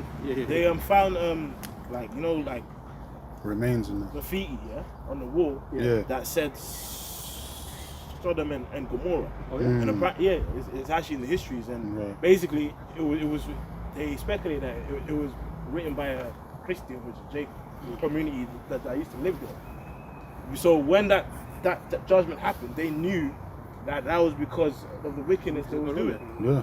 You know, so it was actually written, inscribed. Like this was Sodom and Gomorrah, because they were doing the same shit back then. Pompeii. Like Pompeii is known to have like hella symbols of rods around the city. 'cause Animals it's a and freak shit fest. like that. Like, you know, I swear in the history it says that some people got kissed like, and you know, like when you get melted with lava and you get like, and some people just got melted and crystallized in their fucking Even state. even remember on that there was information they found so-called skeletons where the brain turned to glass. Yeah. Actually their pineal definitely got melted. Everything was melted, bro. That's beautiful. So it just shows you, man. That's beautiful. So if that's what happened to Sodom, Pompeii, then Babylon is cooked. Yeah, That's why America's it's the whole done. landmass, bro. America's There ain't gonna be no city for 5 cities. Yeah. No, the whole land gotta go. That's right. Yeah. And delivered just Lot, vexed with the filthy conversation of the wicked, What's enough? for that righteous man dwelling among Yeah, them. vexed with a filthy conversation. Remember, they tried to deal with the angels. Finch they say like, look, man, because you ain't bring them out, we gonna do for you and worse. Yeah, and that trip was like Canary Wharf as well. And they got smitten with blindness, and it was like, look, man, I'm trying to find this door. How you blind and horny? What the fuck? Demons, bro. And because I can it's like, The thing is, not actually trying to offer up his daughter. And that lets you know, for all you feminists out there, you gonna have a problem with that. That's a good point, yeah. Lot actually offered up his daughters, because guess what? Them men were guests. He had to protect them. You know what I mean? So Lot said, look, man, just my daughters. He was like, no, where are those men? Yeah. They were after the men. That's how burned in them dark desires. Bro, they were. I think the scripture says men gonna do like CCTV Every quarter. Old and young. All like you see in the Pride March. Yeah. Then you got the rainbow flags, you got the kids, got the piggyback and everything. Every old and young. Old and young. Got smitten with blindness, bro. They were still on. Yeah, you just need a We ain't never seen no man like that. and then saying like this little guy off, man. For everyone, like that's fucking crazy. The majesty of the Lord entered into Sodom and Gomorrah, and they got hard. But just on that note, right? Because obviously, like you mentioned, yeah, the feminists out there are gonna get upset about the whole situation that occurred, right? But imagine this, right? If he didn't do that, they said they were gonna come in and do worse anyway. Yeah. But if he could have appeased them any type of way, that's what he tried to do. Yeah. Right? Logically, it's wise. Yeah. You know, logically, because otherwise everyone was going to get done in and they didn't know that kind of stuff. So, you know, see how you want to see it, but that's probably the best we could have done at that time. Like they pressed upon the house. It was intent. You talk about dark intent. They was bro. They had. That's the thing I'm looking to just. Well, guess what? And then probably. And as well, that scripture where it says, Abraham prayed for the he started. He wasn't saying that he prayed for them to repent. No, he was praying for his family member that was dead. That's why the numbers keep going down. Yeah, like 50. Because who was he? What was in his mind? Because he knew there were no righteous men in that city. He knew that wasn't the case. But he knew Lot was there. It's like, my cousin there, bro. You know what I mean? Yeah. Nephew is like it. You know? So it's like, I want him to be saved. So man was like, yeah, there's one in the city or whatever. And then and after it was concluded, you know what? I'm gonna fuck this up anyway. But Lot's gonna come out. Lot pack his bags. You know? Got pack his bags. He just did. Well, no, actually, no, not even pack his bags. Because he just went straight. He said, don't, because his wife looked back. His wife looked back. He just said, keep going. And guess what? His lady looked back. And she became a pillar of salt that's still there. You know? Back in the ancient world, looking up to your guests was extremely important. You know, any guest that will come to sojourn and come and lodge in your house, you have to take care of them. That's how important it was. You know, so for Lot to do that, that's gonna hurt a lot of you guys with, you know what I'm saying? You get your feelings hurt about, you know what I'm saying? And even the natural use, like the women and the man, that shows you the levels even off that scripture alone. And there's a lot of things like bloodlines and stuff like that. You don't know who you're going to be entertaining, kind of thing. Like that person might be important. His bloodline might be important, bro. Exactly. You know, if that man dies or something happens to him, maybe that bloodline doesn't go on no more. You don't really know, right? But it's important to keep these family lines going. You know, a woman doesn't have that kind of position. No. You know, so what happens to them is a small price to pay in that way. You know. Precept. This is Amos chapter 9 and verse 8. Behold, the eyes of the Lord power are upon the sinful kingdom, and I will destroy it from off the face of the earth, saving that I will not utterly destroy the house of Jacob, saith the Lord. Yeah, you break it, bro. Yeah, but that sinful kingdom today in America, man. You know, Babylon, you know, that place of confusion where we're seeing all the same wicked acts as Sodom and Gomorrah, Babylon, you know, all these ancient kingdoms is happening today. So the Lord's going to bring that judgment, but even worse this time. Oh, that's what's coming. Like in America as well, like when we read about all of these ancient kingdoms, they all got destroyed for their wickedness, but like America carries the spirit of all of them. And so like they're gonna get such a big destruction that it's if you ask an American now, like, does America really more represents Sodom and Gomorrah, or does it represent like the kingdom of heaven type thing, or like a proper nation? They'll lie to themselves. But you can only come to one conclusion. It more resembles Sodom and Gomorrah than anything else. In Vegas, they got in Vegas, bro. They got sin cities, but they got certain sections of Vegas where you can go see a Sphinx. You got a replica of the tower, the Eiffel Tower. You got like you got everything in there, like everything. It's like their man are begging for destruction. You know what I mean? And you know spiritual. Like if you look at like Babylon's map and names of towns, a lot of ancient kingdoms' names is in like named after certain cities. So there's a place in back in America, I believe it's a Texas called Boswell. Memphis as well, I think is cool. Memphis, Egypt. Egypt as well. Egypt, that's Egypt, yeah, Memphis. Cairo, even what's it called Assyria. There's actually a place, I believe it's I think it's Philadelphia. There's, you know, the little townships or roads or Canaan. Yeah, so that's spiritual because Babylon has great confusion. And not everybody can name a road, or name a city. Yeah. Not anybody could just do that. Like, it might have been just like a common thing and that, but we know how Esau just changes names for any people down fucking time.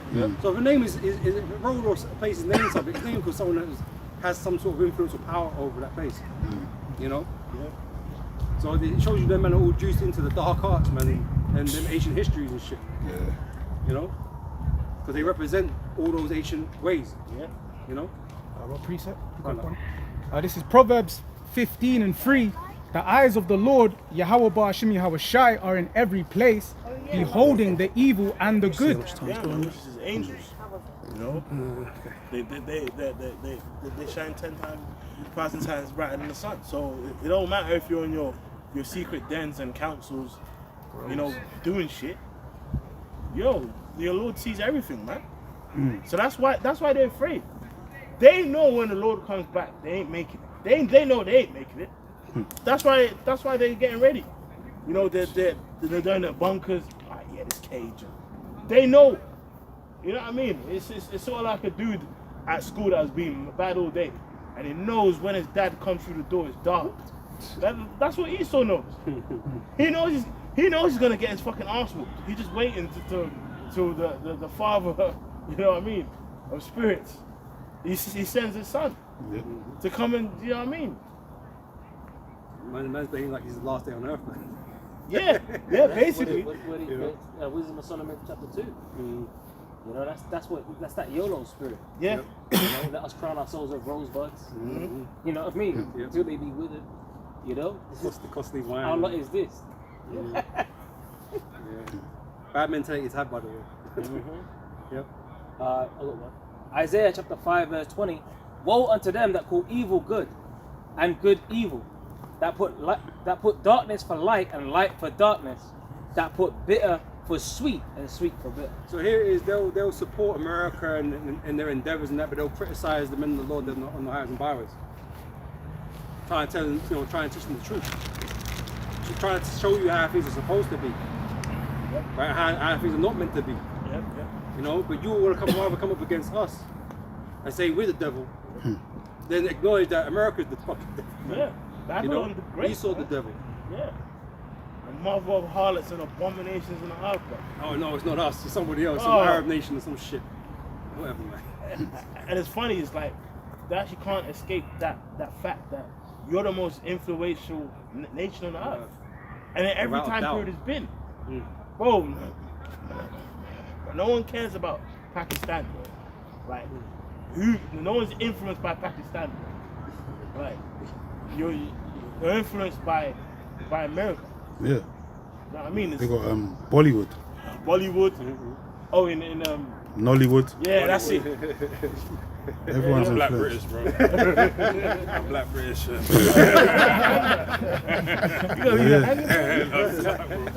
All these nations, they're definitely influenced by America. Yeah. Yeah. That's how it is, man. And it's funny because when we were talking about the names of empires, I actually asked Chat, the statue of Daniel, yeah? Does America have towns with the names of all the empires? They said, yeah. Rome, New York, Babylon, New York. Yeah. I found that. You know what I mean? Like, if you ask it, does America have town names that are always in line with the statue of Daniel? Yeah. Babylon, man. great confusion. It's a melting pot, seething pot. That's why in the history, like everyone wanted to come to America. Yeah. America was the, American dream. Yeah.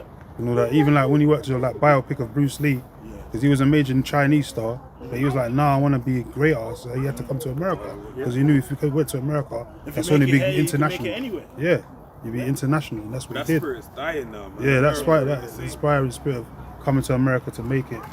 It's like everyone's leaving America now, trying to get out. Yeah, that's why when Bruce Lee went back to China, Yeah. and they found out how much they loved him, Mm. and he was like, because remember his wife wanted to bring him back to America. Yeah. And he was like, no, here I'm special. Because in America, Yeah. Mr. White Man. Yeah. He had to tiptoe around the white man. That's Then it. he lost it. Whoa! Yeah. Broke the Yeah, cupboard off. yeah. He's a peculiar spirit, man. Shit. Oh, Bruce was something else. Revelation chapter 18, verse 9. It says, and the kings of the earth who have committed fornication and lived deliciously with her shall bewail her and lament for her when they shall see the smoke of her burning, standing afar off. It's so lucky, and that's like all these nations. They're all trying to get something out of America, man. Yeah. That's why it's the whole. Yeah. Right? They're all kind of dealing with America, So, try and get out, to get from it, And so they've all been in bed with her. So the punishment's going to draw from them as well. They're going to be bewailing her. Yeah. Because of all the trade, all the business that we're doing with them. It's gone. And now it's gone. Yeah, man, STDs. It's basically like a hole with STDs. It sleeps with everyone. And everyone's tainted. I'm fucked. I got fucking HIV now. Yeah, charge it.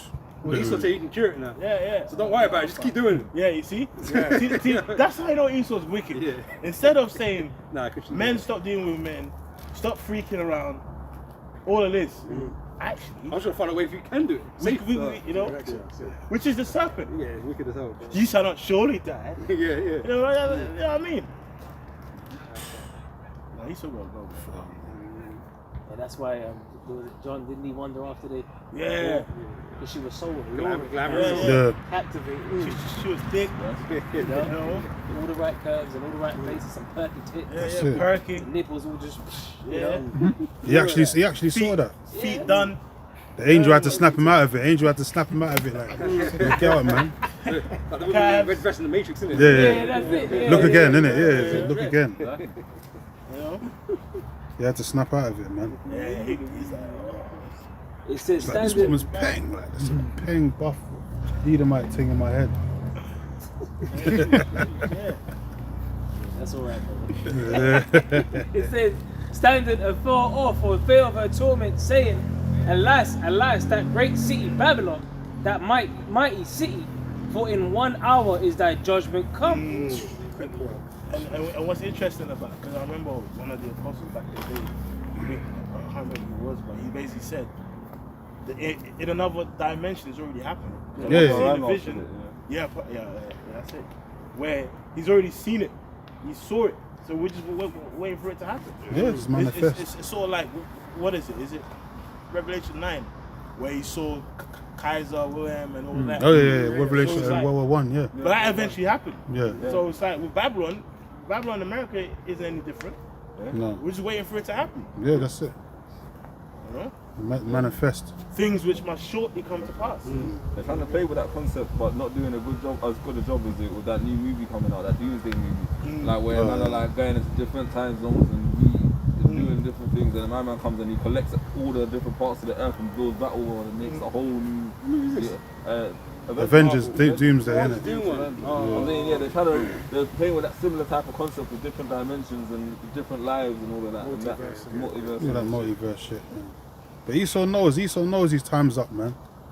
He knows, that's why it says in Revelations 12 and 12. He's only got a short time left to finally trying to put the final capstone in his new world order before it all goes to shit, man. Yeah, we've got all the time in the world, man, so we're happy to wait. Yeah. You know? So 2 Ezra 4:37. By measure as he measures the times, and by number as he numbers the times, and he does not move nor still them until the said measure be fulfilled. Right? Because even the Most High is beholden to his own word. Yeah. Right? So he can't do nothing beyond what he's already said or stated. You know? So if it's meant to be that, Esau has a particular day and time that he falls and gets destroyed and replaced, we have to wait till that time. Most High isn't gonna bring that day closer to us just because we're asking for it per se. Because they're crying out all day long. But the funny thing about that is that when he tries to move in on us all the more, it basically speeds up the time. Yeah. So it's just like, which is already set up in the spirit anyway. Yeah.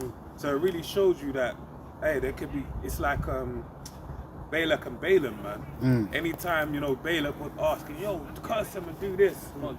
He tries to, and then he just has to bless them. So he's doing stuff to bring about our downfall and our end. But he doesn't know every time he does that, he's bringing about his downfall and bringing us closer to the kingdom. More they oppress them, the more they mock them. There you go. Yeah. Egypt, isn't it? Yeah. But that's what you play in chess. That's what you call checkmate. Yeah. When the king's checkmating, that's it. The game's over. Yeah. So no matter what square you try and move to, you're gonna get caught by the bishop. No way out. You're gonna get caught by the rook, and you gonna get, Yeah, it's usually a couple steps ahead. It's like that's it. you make that final move, Yeah. and then you don't even have to move anything else because. Oh, do not. Yeah, That's so it, done. your player, the other player can't see it. You're already like 10 steps and telling him, look, it's done. That's the cool joke because obviously the player is both players are setting traps with Yeah. each other, innit, right? Yeah. Right, but he don't understand that he ain't playing against us. Yeah. He's not playing against us. He's playing against the Most High. Exactly. And so he's setting up the trap against us, but he ain't 4D chess in it, right? He's being caught in his own snare. Like he thinks, oh, I've got this corner. But no, you're being cornered. Yeah. You're being trapped. That's it. You know? Well, the Most High, he's playing both sides of the chessboard. Isn't it? You know what I'm saying? He's just a pawn, the bishop, the rook. He's getting moved. No himself. choice. Yeah, He's got no choice in what square to move to. Yeah. So the Most High's got him. When, he's got him because the deceiver is. That's Right. fine. Quick precept. Straight. Pyro said, this is Numbers 23 and 23. Surely there is no enchantment against Jacob, neither is there any divination against Israel. According to this time it shall be said of Jacob and of Israel, what have the Most High wrought? I'm reading the NLT as well. It says, no curse can touch Jacob. No magic has any power against Israel. So how are you going to overthrow the prophecies, man? How are you going to overthrow the promise? There's no way to do it. For now it will be said of Jacob, what wonders has the Most High done for Israel? We're about to find out. We're about to see it in its entirety, man. The Lord has done many things for us in the past, man, but none of us have any recollection of that. Yeah. We can only read about those instances. But we're going to see in this living day what the Lord's going to do, man. Yeah. And how great He is. You know? And even right now, like in this captivity, every Apostle Kabar says it quite a lot, man. We all got a story. All of us have got a different story, man. Like the movie Crash. You have simultaneous stories going at once. When the cameras close, we salute each other and go back to our lives. Brothers are dealing with their own hell. Yeah. And we're going through it. But that's the manifold temptations that Peter wrote on. Right? We're going through manifold temptations. And this is to ready us for the ultimate temptation, the hour of temptation. That's it. He's just building up a resilience, a fortitude, galvanizing us for that day. So all this stuff that's happening is only for our favor. It's not a curse. It seems like, I'm getting you, I'm pitting you in a corner. I nearly got you. But in reality, you don't know that you're it's like you're being mentally prepared, spiritually prepared. Yeah. And you're ultimately gonna awake the giant within. Like when you play with someone, you think you're bullying them, you get the upper hand on them, and then one day they just turn into a mean green, incredible Hulk. We're talking like 9 foot. I'm talking like some bloody 12-foot gladiator that just you can't even. Esau can get us all the way into the furnace, man. Yeah. He can get us all the way into the furnace, man. But Most High is with you, man. He's with you. Yeah. And he's gonna deny him. Even in death. Yeah, Because we're gonna the first that die in Yahweh Shai, they're coming back, man. There's no victory over us, man. That's it. There is none. Because No Yahweh Shai already got condemnation. the victory. Yeah. It's done. It's done. Done deal. You know. Sirach 2:1. My son, if thou come to serve the Lord, prepare thyself for temptation. Set thy heart aright and constantly endure, and make not haste in time of trouble. Yeah, like Elder Kazak was going into last night. I was watching. It's like brothers are going through what they have to go through, but it's part of the healing process from this world, isn't it? Like, and because our temptations, sin, is what's breaking us down. That's why you have to keep going through that healing process, and ultimately, when Yahushua comes, like Malachi 4:2, said he's going to come with healing in his wings. That's that transition from this mortal flesh into that immortal flesh, where we're not going to commit sin no more. But in the meantime, in between time, because we're still in these chains of darkness, we're still going through that healing process. So we're still going to have our ups and downs, still going to make mistakes here and there. But ultimately, like the brother said, it's to galvanize you. The Lord said he's going to make up his jewels. What do you do with a jewel when you want to? You have to forge it. You have to put it through the fire. So you have to put it through that cauldron, and you have to persecute it. You have to purge the impurities out of it. So that's what brothers will have to go through, no matter how bad it may seem at the time or whatever. It's all the Lord making you. So when the Lord returns, you're going to be one of those prized jewels, and he's going to collect you. The Lord's coming to collect his jewels, man, the elect. You know, so this is all part of that galvanization. Go ahead. Precept just on that. 1 Peter 1:7, that the trial of your faith, being much more precious than of gold that perisheth, though it be tried with fire, might be found unto praise and honor and glory at the appearing of Yahweh Shai HaMashiach. There you go, man. You just said it in a nutshell. So that's what it's all about. If you want to be a true servant of Yahweh Hashem Yahushai, you're going to have to go through the rigor, man. He's going to put you through them, you know, like them tournaments where you have to do them mad leaping and jumping from this part to there. Yeah, that's what brothers have to go through, man. And when you think you're right at the end of it, you still got more levels to get to before you get to the top of the, you know, to the end, basically. It's like a race, right? It's an obstacle course. That's exactly obstacles. So that's what brothers are going through. You go through the obstacles. You know, sometimes you fall short, but yeah, at the end of the day, you just got to maintain faith and stay true. Keep doing the work. Don't doubt the power. Don't deny the Lord. If you start denying the Lord and stop fearing the Lord, that's when you're going to start falling off. And Paul said it best, because you said, you know, like about the falling short of the glory. It's all about us being falling. Like there is no, all we have is not the perfect. grace. You know, that's it. Like you can't be perfect. No. That's the reason. Even what we're doing right now, this is foolishness in the eyes of the Most High. Exactly. Foolishness of preaching. They're saying this, but it has to be done. And ultimately, you don't really know where you stand with the Most High, His Son, the Holy Spirit. Till you get that's it. You're just doing something that you just know, I've got to do this and hope for the best. Yeah. But there's a reward for your faith as well. You know. This is Hebrews chapter 12, verse 11. Now no chastening for the present seemeth to be joyous or grievous. Nevertheless, afterward it yieldeth the peaceable fruit of righteousness unto them which are exercised thereby. And that's the difference between us and the people of the world. They're enjoying themselves, they're in that Epicurean spirit. They're not in that Stoic spirit like we are, trying to be disciplined and all that, trying to, you know, fight the flesh and all these different things. These people of the world, they just endorse the flesh all day, all night. That's why they're just into it. Look at Adrian Broner, all these guys, like, this flesh. They're just destroying themselves, man. You know what I'm saying? But us suffering now, we're not going to suffer what they're going to suffer in the end. There's going to be a separation. Yeah. Wisdom of Solomon 3 verse from the top. But the souls of the righteous are in the hand of Most High, and there shall no torment touch them. In the sight of the unwise, they seem to die. Yeah. And their departure is taken for misery. And none of the elect are going to die in vain. No. It's not a vain thing to think, oh, these men, they lost, they failed. It's got nothing to do with that. Most High has always protected these saints. Right? And they're going to have a high position in the kingdom, man. So, I mean, they won. You know? Yep.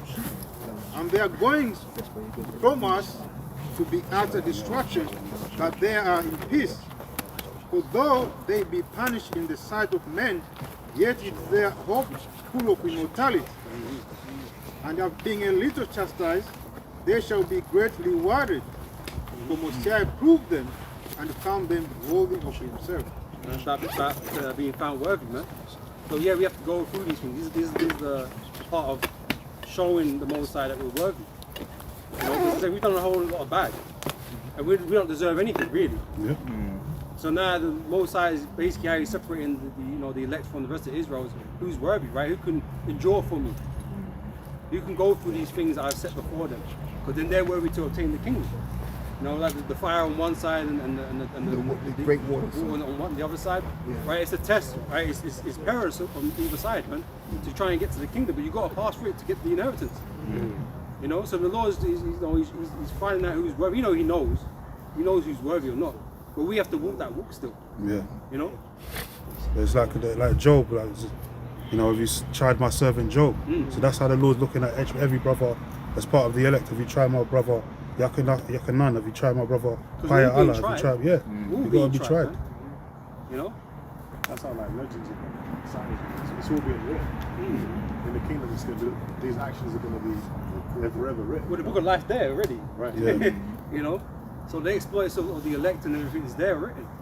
You know. And if I may say too, it's just like it reads in James 5, right? How does it go? It says look at the patience of Job. Yeah. The aftermath of that. There you go. That's right. Yeah. This is Micah chapter 7 verse 9 in NLT. I will be patient as the Lord Yahweh punishes me, for I have sinned against him. But after that, he will take up my case and give me justice for all I have suffered from my enemies. And isn't that what Jake just wants? Justice? Yeah. You know? That's what we want as a people. We want justice and peace. But our people can't never seem to get it. But then the problem is we're not acknowledging our own fault in this. Yeah. You know? So we got Esau who don't give a shit, obviously. Because he ain't prepared to make you know, supplication for it. And so, but we forget to look at ourselves, man. What did we do wrong? Yeah. Right? And we've done a whole bunch of stuff wrong. And the Most High commands us to acknowledge our faults, man, and the fault of our forefathers. But Jake just so far removed from that, because all they been, you know, all they're being moved by is their own lust in this world, man. Because Esau, you focus on that shit, rather than, you know, repairing yourself, you know, spiritually. You know. Yep, it says, but after that, he will take up my case and give me justice for all I have suffered from my enemies. The Lord Yahweh, or Hashem Yahweh Shai, will bring me into the light, and I will see his righteousness. And that's what Esau's afraid of, man. Because he knows the wrong he's done unto us. And he knows we're the Lord's children. So he's afraid of the recompense, man. And this is why he's preparing everything he possibly can to go up against the Lord, man. You know? But again, that's another work of futility. Right? Because there's no way you'd ever be able to bridge that gap. You know? But this is why he's known as the fool. So we can't expect nothing more from him. You know, so he's gonna roll that dice and think he got a chance, or keeping his kingdom from the heavenly, you know, from Yahweh Shai and the children of Israel. He thinks he's got a chance. But he never had the chance, man. Because like I said, it's already been written. But you don't respect the word. He's never respected the word of the Heavenly Father. That's why even as Cain, he was like, oh, I'll just sacrifice this. You know, take this fruit, Lord. I didn't ask for that. Yeah, don't worry about it. You don't respect the Lord, right? And this is why he's gonna get violated right at the end. You know. And if I may say, Saquon too, right? As the scripture says, it says, even in the land of uprightness, he will not learn righteousness. Yeah. That's right. That's why nothing but wickedness goes on wherever they are, the border of wickedness. The scripture tell you, man. Well, look at the Holy Land. It's supposed to be a land flowing with milk and honey. Yeah. So it's barren. So kibbutz. That's why the small hats can't be those people, man. Yeah. There's no peace there. There's no tribes there. You know, there's 12 tribes to be there, not together. You know, there's war. There's more war than ever before. Yeah. That's not prophetic, man. That's not meant to be that way if you're the children of the Israelites, man. But if you're of the heathen, yeah, that's meant to be going on. If you're the Edomites, yeah, that's meant to be going on. And that's exactly who you are. You know? I say that's why it's important that we cry out. Because just like you was going into Ratazar Month, like Susanna, she cried out. You know what I mean? Like Elder Yeshua goes into that all the time. It shows that we actually ain't with this. You know what I mean? We're being grabbed up by the enemy and just laying down and taking it. You know, the dark desires. So it's important that we cry out like the unjust, you know, the unjust judge parable. You know, the woman, she cried out. Right. The scripture says that I have likened the daughter of Zion to a comely and delicate woman. So we're like, you know, we're a woman, like, so we got to cry out. You know, it's important. That's right. And the unjust judge, he did something. Yeah. Yeah. So how much more so a just power? Yeah, that's right. So we've got great things to look forward to. That's right. Absolutely. Sure. We're about to close up. Any brothers got any closing scriptures, statements? 2 Thessalonians 1:6.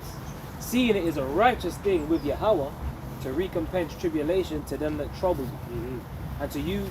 And to you who are troubled, rest with us when the Lord Yahweh Shai shall be revealed from heaven with his mighty angels. That's right. But they got the power, man, to bring justice and to judge those that are more powerful than we are.